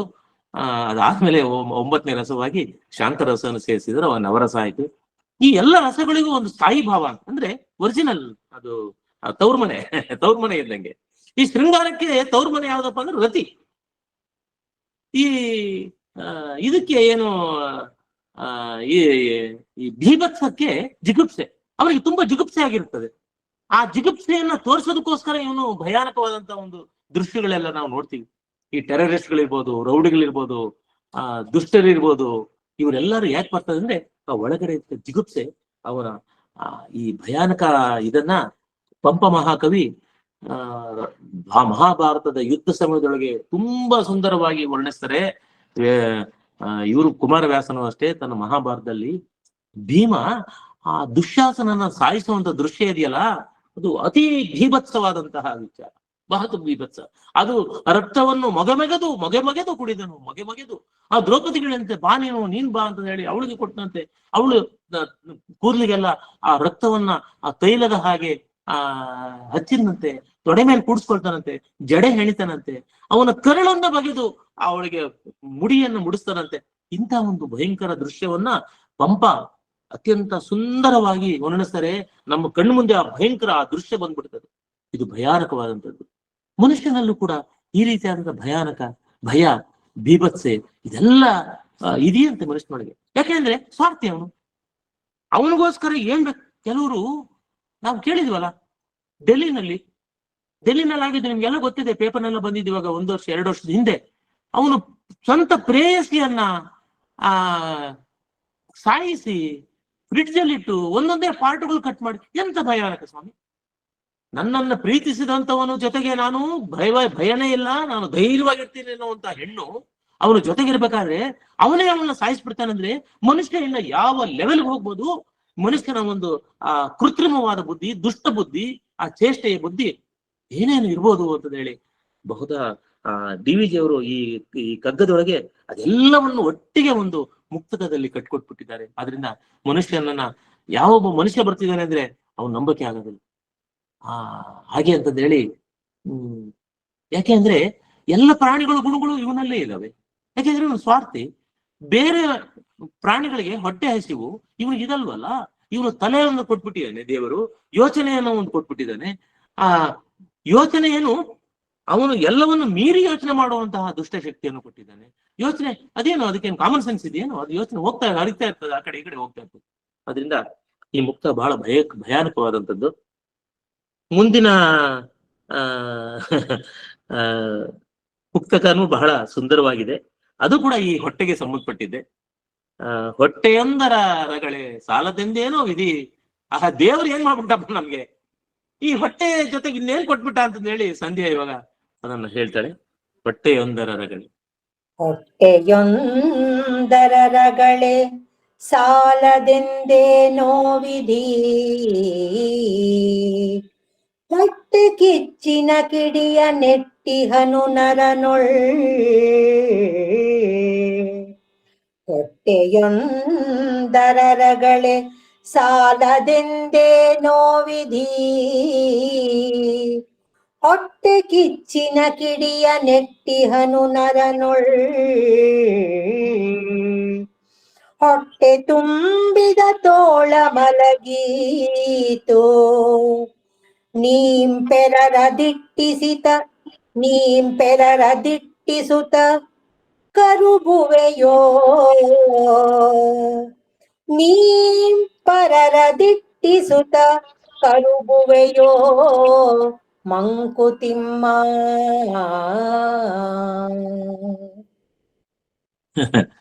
ಇದು ಕೂಡ ಒಂದಿಷ್ಟು ನಾವು ಹಿಂದಿನ ಏನು ಮುಕ್ತಕಗಳನ್ನು ನೋಡಿದ್ವಿ. ಆದ್ರೆ ಇಲ್ಲಿ ಒಂದು ವಿಶೇಷ ಪ್ರಾಣಿಯ ಉದಾಹರಣೆಯನ್ನ ತೆಗೆದುಕೊಂಡಿದ್ದಾರೆ DVG ಅವರು. ತೋಳದ ಉದಾಹರಣೆ ತೆಗೆದುಕೊಳ್ತಾರೆ. ತೋಳ ನಮಗೆ ಗೊತ್ತಿದೆ, ತಿನ್ನುವುದರಲ್ಲಿ ಅದು ನಿಸ್ಸೀಮವಾದಂಥದ್ದು. ಆ ತೋಳ ಅದು ಬಗೆದು ತಿನ್ನುವಂಥದ್ದು ಅದು ತೋಳ. ಆದ್ರೆ ಈ ತೋಳದ ಗುಣ ಏನು ಅನ್ನೋದನ್ನ ಈ ಮುಕ್ತಕದಲ್ಲಿ ಹೇಳ್ತಾರೆ. ಹೊಟ್ಟೆಯೊಂದರ ರಗಳೆ ಸಾಲದೆಂದೇನೋ ವಿಧಿ, ಹೊಟ್ಟೆ ಕಿಚ್ಚಿನ ಕಿಡಿಯ ನೆಟ್ಟಿಹನು ನರನೋಳ್. ಈ ಬರೀ ಈ ಭೌತಿಕವಾದಂತಹ ಏನು ಹೊಟ್ಟೆ ಇದೆ, ಇದು ಭೌತಿಕವಾದಂಥದ್ದಲ್ವೇ? ಪಂಚಭೂತಗಳಿಲ್ಲ ಅಂತ ದೇಹ, ಅದರೊಳಗಿರ್ತಕ್ಕಂಥದ್ದು ಹೊಟ್ಟೆ ಒಂದು ಭಾಗ, ಅಂಗ. ಹೊಟ್ಟೆ ಒಂದು ಅಂಗ. ಹೇಗೆ ನಮಗೆ ತಲೆ ಒಂದು ಅಂಗ, ಕೈಕಾಲುಗಳ ಅಂಗವೋ ಹಾಗೆ ಹೊಟ್ಟೆ ಒಂದು ಅಂಗ. ಹೊಟ್ಟೆ ಹೃದಯ ಹೇಗೆ ತನ್ನ ಕೆಲಸ ಮಾಡುತ್ತೆ, ಹೊಟ್ಟೆನ ತನ್ನ ಕೆಲಸ ಮಾಡ್ಬೇಕು. ಒಂದೊಂದು ಅಂಗಾಂಗಗಳು ಒಂದೊಂದು ಕೆಲಸ ಮಾಡ್ತೇವೆ. ಕಣ್ಣು ನೋಡುತ್ತೆ, ಮೂಗು ವಾಸನೆ. ಅದೇ ರೀತಿ ಹೊಟ್ಟೆ ಆ ಜೀರ್ಣ ಮಾಡುವಂಥದ್ದು, ಹಸು ತುಂಬಿಸ್ಕೊಳ್ಳುವಂಥದ್ದು. ಅದೇನು ಪರ್ಮನೆಂಟ್ ಆಗಿ ಏನೂ ಇರಲ್ಲ. ಅದು ತೆಗೆದುಕೊಳ್ತದೆ, ಮತ್ತೆ ಅದು ಸಣ್ಣ ಕರಳು ದೊಡ್ಡ ಕರಳುಗೆಲ್ಲ ಕಳಿಸ್ತದೆ, ಅದು ಮತ್ತೆ ಖಾಲಿ ಆಗ್ತದೆ ಹೊಟ್ಟೆ. ಈ ಹೊಟ್ಟೆ ಹಸಿವು ಅನ್ನೋದೇ ಒಂದು ದೊಡ್ಡ ಇದು. ಉದರ ದೈವಕ್ಕಿಂತ ಇತರ ದೈವವದಲ್ಲಿ ಮೊದಲದರ ಪೂಜೆ, ಮಿಕ್ಕುದು ಆಮೇಲೆ. DVG ಹೇಳ್ತಾರೆ, ಕುದಿಯುವುದು ಉಪವಾಸವಿರಿಸೆ, ಮದಿಸುವುದು ಗೌರವಿಸೆ. ಅದನ್ನ ನೀನು ಗೌರವಿಸ್ಬಿಟ್ರೆ ಹೊಟ್ಟೆನ ಆಧರಿಸೆ, ಮದಿಸುವುದು ಆಧರಿಸೆ, ಕುದಿಯುವುದು ಉಪವಾಸವಿರಿಸೆ. ನೀವು ಉಪವಾಸ ಇಟ್ಬಿಟ್ರ ಅದು ಕುದಿಯಕ್ ಶುರು ಮಾಡುತ್ತೆ. ಯಾಕೆಂದ್ರೆ ಜಠರಾಗ್ನಿ ಅನ್ನೋದು ಇದೆಯಲ್ಲ, ಈ ಅಗ್ನಿ ಒಳಗಡೆ ಇರ್ತಕ್ಕಂಥದ್ದು, ಅದಕ್ಕೆ ನಮ್ಮ ಚರಕ ಸಂಹಿತೆಯಲ್ಲಿ ಒಂದು ಮಾತು ಬರ್ತದೆ, ಸಮದೋಷ ಸಮಾಗ್ನಿಶ್ಚ ಅಗ್ನಿ ಅಂತ ಹೇಳ್ತಾರೆ. ಸಮದೋಷ ಸಮಾಗ್ನಿಶ್ಚ ಸಮಧಾತು ಮಲಕ್ರಿಯಾ ಪ್ರಸನ್ನಾತ್ಮೇಂದ್ರಿಯ ಮನಃ ಸ್ವಾಸ್ಥ್ಯ ಇತಿ ಅಧಿದೀಯತೆ ಅಂತೇಳಿ ಒಂದು ಆರೋಗ್ಯ ಅನ್ನೋದು ಏನದಕ್ಕೆ ಅನ್ನೋದಕ್ಕೆ ಒಂದು ಇದು ಏನು ನಿರ್ವಚನ ಮಾಡ್ತಾರೆ. ನಮ್ಮಲ್ಲೆಲ್ಲ ಈಗ ನಾವು ನಂಬೋದು world health organisation world health organisation ಏನ್ ಹೇಳುತ್ತೆ ಆರೋಗ್ಯ ಅಂದ್ರೆ, ಅವ್ರು ಹೇಳ್ತಾರೆ health is not just the absence of disease. ಯಾಕೆ? It's an entity, physically, mentally, socially, spiritually well being of a human being is called not just absence of a disease ಅಂತೇಳಿ ಇದು definition ಹೇಳುವಂಥದ್ದು. ಇಲ್ಲಿ ಆ ಡೆಫಿನೇಷನ್ ಅದ್ರ ಬಗ್ಗೆ ಹೋಗೋದು ಬೇಡ ನಾವು. ಆದ್ರೆ ಇಲ್ಲಿ ಅಗ್ನಿ ಅನ್ನೋದು ಏನಿದೆ, ಜಠರಾಗ್ನಿ ಸಮದೋಷ ಸಮಾಗ್ನಿಶ್ಚ ಅಗ್ನಿ ಇದೆ, ಅದನ್ನ ಸಮ ಮಾಡ್ಬೇಕಂತೆ ನಾವು. ಅದಕ್ಕೆ ಯಾವಾಗ್ಲೂ ನಾವು ಅದಕ್ಕೆ ತುಂಬಿಸ್ತಾ ಇರ್ಬೇಕು. ಇದ್ರ ಅಸಿಡಿಟಿ ನೋಡಿ, ಆಸಿಡ್ ಇದೆ ಅಲ್ಲಿ, ಅದೇ ತಾನೇ ಅಗ್ನಿ, ಅಗ್ನಿಯೇ ಆಸಿಡ್. ಆದ್ರಿಂದ ಈ ಅಗ್ನಿ ತತ್ವ ಅನ್ನೋದು ಉದರದಿಂದ ಪ್ರಾರಂಭವಾಗುವಂಥದ್ದು. ಈ ಹೊಟ್ಟೆ ಒಳಗೆ ಅಗ್ನಿ ಇದೆ, ಅದರಿಂದ ಅದನ್ನ ಪ್ರಶಮನಗೊಳಿಸ್ಬೇಕು. ಅದರಿಂದ ಹೊಟ್ಟೆ ಅವಾಗವಾಗ ಆ ಆಹಾರವನ್ನು ಕೊಡ್ತಾ ಇರ್ಬೇಕು. ಆದ್ರೆ ಏನ್ ಸಮಸ್ಯೆಯಪ್ಪ ಇಲ್ಲಿ ಅಂದ್ರೆ, ಹೊಟ್ಟೆಯೊಂದರ ರಗಳೆ ಸಾಲದೆಂದೇನೋ ವಿಧಿ, ಹೊಟ್ಟೆ ಕಿಚ್ಚಿನ ಕಿಡಿಯ ಅಲ್ಲಿ ಬೀಜ ಬಿದ್ಬಿಟ್ಟಿಯಾನಂತ. ಏನು? ಹೊಟ್ಟೆ ಕಿಚ್ಚು. ಹೊಟ್ಟೆ ಕಿಚ್ಚು ಅನ್ನೋದು ಹೊಟ್ಟೆದಿಲ್ಲ ಸ್ವಾಮಿ. ಹೊಟ್ಟೆ ಅನ್ನೋದು ಯಾಕೆ ನಿಜವಾಗ್ಲೂ ಹೊಟ್ಟೆ ಕಿಚ್ಚು ಅನ್ನೋದನ್ನ ಹೊಟ್ಟೆಗೆ ಯಾಕೆ ಕೊಟ್ಟರು ಗೊತ್ತಿಲ್ಲ. ಆದ್ರೆ ಹೊಟ್ಟೆ ಕಿಚ್ಚು ಇರೋದು ಮನಸ್ಸಿನೊಳಗೆ. ನಾವು ಹೊಟ್ಟೆ ಕಿಚ್ಚಿನ ಮೊಟ್ಟೆ ಕೊಳಿ ಅಂತ ಹೇಳ್ತೀವಲ್ಲ, ಅವ್ರು ನೋಡೋದು ಹೊಟ್ಟೆ ಕಿಚ್ಚು ಪಟ್ಕೊಳ್ಳೋದು. ಅಯ್ಯೋ ನೋಡು ಅಷ್ಟೊಂದು ಮನೆ ಮಾಡ್ಬಿಟ್ಟ, ಅಯ್ಯೋ ಇಷ್ಟೊಂದು ಆಸ್ತಿ ಮಾಡ್ಬಿಟ್ಟ, ಅಯ್ಯೋ ಇಷ್ಟೊಂದು ಕಾರ್ ತಗೊಂಡ್ಬಿಟ್ಟ, ಅವನು ಉರ್ಕೊಂತೀವಲ್ಲ, ಉರ್ಕೊಳ್ಳೋದು ಅಂತಾರಲ್ಲ, ಇದೇ ಉರ್ಕೊಳ್ಳೋದು ಅನ್ನೋದು ಇದೆ. ಹೊಟ್ಟೆ ಉರಿ ಉರ್ಕೊಳ್ಳೋದು. ಆ ಉರ್ಕೊಳ್ಳೋದು ಅಂದ್ರೆ ಹೊಟ್ಟೆ ಒಳಗೆ ಸ್ವಾಮಿ, ಮನಸ್ಸಿನೊಳಗಿರೋದು. ಆದ್ರೆ ಇರ್ಲಿ, ನಮ್ಮ ಲೋಕರೂಢಿಯಲ್ಲಿ ಬಂದಂತ ಒಂದು ಮಾತು ಏನಪ್ಪ, ಹೊಟ್ಟೆ ಕಿಚ್ಚು ಅಂತ. ಹೊಟ್ಟೆ ಕಿಚ್ಚಿನ ಕಿಡಿಯ ನೆಟ್ಟಿಹನು ಅವನು ಬಿತ್ಬಿಟ್ಟಿದಾನಂತೆ ಮನಸ್ಸಿನೊಳಗಡೆ. ಆ ಹೊಟ್ಟೆ ಕಿಚ್ಚು ಅನ್ನೋ ಒಂದು ಬೀಜವನ್ನ ಬಿತ್ಬಿಟ್ಟಿದಾನಂತೆ. ಇದಕ್ಕೊಂದು ಉದಾಹರಣೆ ಕೊಡ್ತಾರೆ ಡಿ ವಿ ಜಿ ಅವರು ಬಹಳ ಸುಂದರವಾಗಿ. ಹೊಟ್ಟೆ ತುಂಬಿದ ತೋಳ ಮಲಗೀತು ಸುಮ್ಮನೆ. ಈ ತೋಳ ಇರ್ತದೆ ಅನ್ಕೊಳ್ಳಿ, ನೀವು ಈ ಡಿಸ್ಕವರಿ ಚಾನೆಲ್ಗಳಲ್ಲಿ ನೋಡ್ಬೋದು. ನೀವು ಈ ಕೆಲವು ಹುಲಿಗಳು ಆ ಹುಲಿ ಹತ್ರ ಆಟ ಆಡ್ತಾ ಇರ್ತದೆ. ಈ ಮನೆಗಳು ಆ ಸಿಂಹ ಮಲಗಿದ್ರೆ ಅದ್ರ ಮೇಲೆಲ್ಲ ಓಡಾಡ್ತಿರ್ತಾವ ಮೈ ಮೇಲೆ. ಆಗಬಹುದು, ಯಾಕೆಂದ್ರೆ ಅದು ಸಿಂಹ ಆಗ್ಲಿ, ಹುಲಿ ಆಗ್ಲಿ, ತೋಳ ಆಗ್ಲಿ, ಯಾವಾಗ ಅದು ಬೇರೆ ಪ್ರಾಣಿಗಳಿಗೆ ಉಪದ್ರ ಕೊಡ್ತದೆ ಅಂದ್ರೆ ಹೊಟ್ಟೆ ಹಸಿವಾದಾಗ ಮಾತ್ರ. ಹೊಟ್ಟೆ ತುಂಬಿ ಬಿಟ್ರೆ ಆರಾಮ ಮಲ್ಕೊಳ್ತದೆ, ಏನು ಚಿಂತೆ ಇಲ್ಲ. ನಾವು ಇದಕ್ಕೆ ಉದಾಹರಣೆಯಾಗಿ ನಮ್ಮ ಮನೆಗಳಲ್ಲಿ ಈ ಸಾಕು ಪ್ರಾಣಿಗಳು ಅಂದ್ರೆ ನಾಯಿಗಳನ್ನ ಸಾಕಿರ್ದವರು ಜ್ಞಾಪಕ ಮಾಡ್ಕೋಬಹುದು. ಈ ಊಟ ಕೊಡ್ತೀವಿ ಅಂದ್ಕೊಳ್ಳಿ ನಾಯಿಗೆ, ಆ ಊಟ ತುಂಬಿರ್ತದೆ. ಅದು ಎಷ್ಟೋ ಸಲ ನಾವು ಕೊಟ್ಟಂತ ಊಟವನ್ನ ಸಂಪೂರ್ಣವಾಗಿ ತಿನ್ನೋದೇ ಇಲ್ಲ, ಅರ್ಧ ತಿನ್ನುತ್ತೆ, ಬಿಟ್ಬಿಡುತ್ತೆ. ಅದೆಷ್ಟೇ ವಂಡರ್ಫುಲ್ ಆಗಿರ್ಬೋದು, ಅದೇನು ಮೃಷ್ಟಾನ್ನ ಭೋಜನ ಕೊಟ್ಟರು ಕೂಡ ಅದು ಹೊಟ್ಟೆ ತುಂಬ್ತಾ ತಿನ್ನೋ ಹೋಗಿ ಮಲ್ಕೊಂಡ್ಬಿಡುತ್ತೆ. ಆಯ್ತಾ ಅಷ್ಟೇ. ಊಟ ಮಾಡಿದ ತಕ್ಷಣ ಆರಾಮಾಗಿ ಹೋಗ್ಬಿಟ್ಟು ತನ್ನ ಜಾಗದಲ್ಲಿ ಹೋಗಿ ಮಲ್ಕೊಂಡು ಆರಾಮ ಕಣ್ಣು ಮುಚ್ಕೊಂಡ್ಬಿಡುತ್ತೆ ಎಷ್ಟೋ ಸಲ. ಇದು ಸರ್ವೇ ಸಾಮಾನ್ಯವಾಗಿ ನಾಯಿ ಸಾಕಿರೋರು ಅಥವಾ ಸಾಕು ಪ್ರಾಣಿಗಳನ್ನ ನೋಡಿರ್ತಕ್ಕಂಥವ್ರು ಅದು ಅನುಭವದಲ್ಲಿ ಬಂದಿರತಕ್ಕಂಥದ್ದು. ಅದೇ ರೀತಿಯಾಗಿ ಈ ಕಾಡಿನಲ್ಲಿರ್ತಕ್ಕಂಥ ಕ್ರೂರ ಪ್ರಾಣಿಗಳು ಕೂಡ ಏನ್ ಮಾಡ್ತವೆ ಅಂದ್ರೆ, ಹಸಿವಾದಾಗ ಮಾತ್ರ ಬೇಟೆಗೆ ಹೋಗ್ತಾವಂತೆ. ಸುಮ್ನೆ ಬೇಟೆ. ನಮ್ ತರ ಅತಿ ಆಸೆ, ಅಲ್ಲಿ ಆಸ್ತಿ ಮಾಡ್ತೀನಿ, ಇಲ್ಲಿ ಮಾಡ್ತೀನಿ, ಅದ್ ಮಾಡ್ತೀನಿ, ಇದ್ ಮಾಡ್ತೀನಿ, ಏನಿಲ್ಲ. ಅದೇನೋ ಕೊಡ್ತಾರೆ ಅಂತ ಹೇಳ್ಬಿಟ್ಟು, ಅಯ್ಯೋ ನಮಗೆ ಆ ಪೆಂಡಮಿಕ್ ಟೈಮ್ ನಲ್ಲಿ ಆಗ್ತಕ್ಕಂಥ ಆ ಅಪಸವ್ಯಗಳನ್ನ ನೋಡಿದೀವಿ ನಾವು.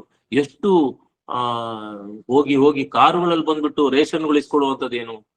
ಈ ತಮಿಳ್ನಾಡಿನಲ್ಲಿ ಎಲೆಕ್ಷನ್ ಟೈಮ್ ನಲ್ಲಿ ಪ್ರತಿ ಸಲನು ಕುಕ್ಕರ್ ಅಂತೆ, ಅದು ಇದು. ಕೆಲವರು ಮನೆಗಳಲ್ಲಿ 10-12 ಕುಕ್ಕರ್ಗಳು ಇದಾವಂತೆ. ಯಾಕೆ? ಪ್ರತಿ ಸಲ ಫ್ರೀಯಾಗಿ ಕೊಡ್ತಾರೆ. ಫ್ರೀಯಾಗಿ ಕೊಟ್ರೆ ಪಾಯಸನ ಬೇಕು ಅಂತ, ಪುಕ್ಷಟೆ ಕೊಟ್ರೆ ಪಾಯಸನ ಬೇಕು ಮನುಷ್ಯನಿಗೆ ಅಂತ ಹೇಳಿ. ಹಾಗೆ ಇರ್ತಕ್ಕಂಥ ಮನುಷ್ಯ. ಆದ್ರೆ ಪ್ರಾಣಿಗಳು ಆತರ ಅಲ್ಲ. ಅವ್ರಿಗೆ ಹೊಟ್ಟೆ ತುಂಬಿಡ್ತಾ ಮಲ್ಕೊಂಡ್ಬಿಡ್ತಾವ ಅಷ್ಟೇ. ಹೊಟ್ಟೆ ತುಂಬಿತು ಮಲಗಿತು. ಹೊಟ್ಟೆ ತುಂಬಿದ ತೋಳ ಮಲಗೀತು ಸುಮ್ಮನೆ, ನೀ ಪರರ ದಿಟ್ಟಿಸುತ್ತ ಕರುಬುವೆಯೋ. ಹೊಟ್ಟೆ ಹಸಿವು ನೀಗಿತಾ, ಹೊಟ್ಟೆ ತುಂಬುತ್ತಾ, ಶುರುವಾಯ್ತು ಇವನ್ ಗಲಾಟೆ. ಅವನು ಆಸ್ತಿ ಮಾಡ್ಕೊಂಡ್ಬಿಟ್ಟ, ಇವನು ಮುಂದೆ ಬಂದ್ಬಿಟ್ಟ, ಇವನ್ಗೆ ಏನಾರು ಮಾಡಿ ಮೋಸ ಮಾಡ್ಬೇಕು, ಇವ್ನಿಗೆ ಏನಾರು ಮಾಡಿ ಕಾಲು ಎಳಿಬೇಕು, ಅವ್ನಿಗೆ ಏನಾರು ಮಾಡ್ಬೇಕಣ, ಅವನಿಗೆ ಫೋನ್ ಮಾಡೋ, ಇವನಿಗೆ ಫೋನ್ ಮಾಡೋ, ಇದೇ ಸಮಸ್ಯೆಗಳು ಶುರುವಾಗ್ತವೆ ಮನುಷ್ಯನಿಗೆ. ಯಾಕೆಂದ್ರೆ ಹೊಟ್ಟೆ ತುಂಬಿತು, ಅವನ ಈ ತಲೆ ಅನ್ನೋದು ಶುರುವಾಗ್ತದೆ, ಕೆಲಸ ಮಾಡಕ್ ಶುರು ಮಾಡ್ತದೆ. ಅಲ್ಲಿ ಅದ್ ಮಾಡ್ಬೇಕು, ಇದ್ ಮಾಡ್ಬೇಕು, ಆ ರೀತಿ. ಆದ್ರಿಂದ ಎಷ್ಟೋ ವಾಸಿ ತೋಳನೇ ಎಷ್ಟೋ ವಾಸಿ, ಸಿಂಹನೇ ಎಷ್ಟೋ ವಾಸಿ. ಬರೀ ಎಷ್ಟು ಬೇಕೋ ಅಷ್ಟು ಊಟ ಮಾಡ್ಕೊಳ್ಳಿ ಸುಮ್ಮನೆ ಆಗ್ತದೆ. ಅದಕ್ಕೇನು ಕೂಡಿಡ್ಬೇಕು, ನಾಳೆಗೆ ಇಡ್ಬೇಕು. ನಾವು ದೋಸೆ ಹಿಟ್ಟು ಮಿಕ್ರೆ ಒಂದಿಷ್ಟು ಫ್ರಿಡ್ಜ್ ಅಲ್ಲಿ ಇಡ್ತೀವಿ, ನಾಳೆಗಾಗುತ್ತೆ ನಾಡದಕ್ಕಾಗುತ್ತೆ ಅಂತ ಹೇಳಿ. ಅದೇ ಅವುಗಳ ಹತ್ರ ಫ್ರಿಡ್ಜು ಇಲ್ಲ, ಏನೂ ಇಲ್ಲ. ಅವು ಆ ಟೈಮಿಗೆ ಬೇಕಾ ಆಹಾರ ಸಾಯಿಸ್ತದೆ, ಯಾವ್ದೋ ಪ್ರಾಣಿನ ಕೊಳ್ತದೆ, ತಿಂತದೆ, ಅದು ಆ ಹೊಟ್ಟೆ ತುಂಬ್ತಾ ಆರಾಮಾಗಿರ್ತದೆ. ಆದ್ರೆ ಮನುಷ್ಯ ಆ ತರ ಅಲ್ಲ.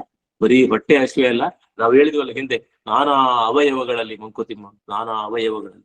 ಇವನು ಮನುಷ್ಯನ ಆಸೆ ಅನ್ನೋದು, ಹಸಿವು ಅನ್ನೋದು ನಾನಾ ಅವಯವಗಳಲ್ಲಿ ಇದೆಯಂತೆ. ಇನ್ನು ನಮ್ಮ 7:37 ಅಂದ್ರೆ 7:40 ಆಗ್ತಾ ಬಂತು. ನಮಗೆ ಸಮಯ ಇದ್ರೆ ಇನ್ನೊಂದು ಮುಕ್ತಕ್ಕೆ ತೆಗೆದುಕೊಳ್ತೀವಿ, ಇಲ್ದಿದ್ರೆ ನಾವು ಇಲ್ಲಿಗೆ ನಿಲ್ಲಿಸ್ಕೊಳ್ತೀವಿ. ಅದನ್ನ ವಾಣಿವಾಸು ನಮಗೆ ಇನ್ನೊಂದು ಮಾಡಬಹುದು. ಆಗ್ಲಿ. ಈಗ ಮುಂದಿನ ಮುಕ್ತಕ ಬಹಳ ಸುಂದರವಾಗಿದೆ. ಯಾಕೆ ನಮ್ಗೆ ಇದೆಲ್ಲ ಆಗ್ತಾ ಇದೆ?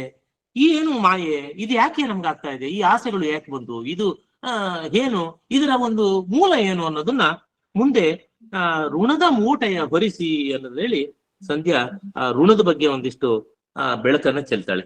ಸಂಧ್ಯಾ, ಋಣದ ಮೂಟೆಯ ಹೊರಸಿ ಪೂರ್ವಾರ್ಜಿತದ ಹೊರೆಯ ಕುಣಿಕೆಯಲಿ ನಿನ್ನ ಕೊರಳನು ಬಿಗಿದು ವಿಧಿಯೂ. ಋಣದ ಮೂಟೆಯ ಹೊರಸಿ ಪೂರ್ವಾರ್ಜಿತದ ಹುರಿಯ ಕುಣಿಕೆಯಲಿ ನಿನ್ನ ಕೊರಳನು ಬಿಗಿದು ವಿಧಿಯೂ. ತೃಣದ ಕಡ್ಡಿಯ ಮುಂದೆ ಹಿಡಿದಾಶೆ ತೋರುತ್ತಿರೆ. ತೃಣದ ಕಡ್ಡಿಯ ಮುಂದೆ ಹಿಡಿದಾಶೆ ತೋರುತ್ತಿರೆ. ಕುಣಿವ ಗದರ್ಭ ನೀನು ಮಂಕುತಿಮ್ಮ. ತೃಣದ ಕಡ್ಡಿಯ ಮುಂದೆ ಹಿಡಿದಾಶೆ ತೋರುತ್ತಿರೆ. ಕುಣಿವ ಗದರ್ಭ ನೀನು ಮಂಕುತಿಮ್ಮ.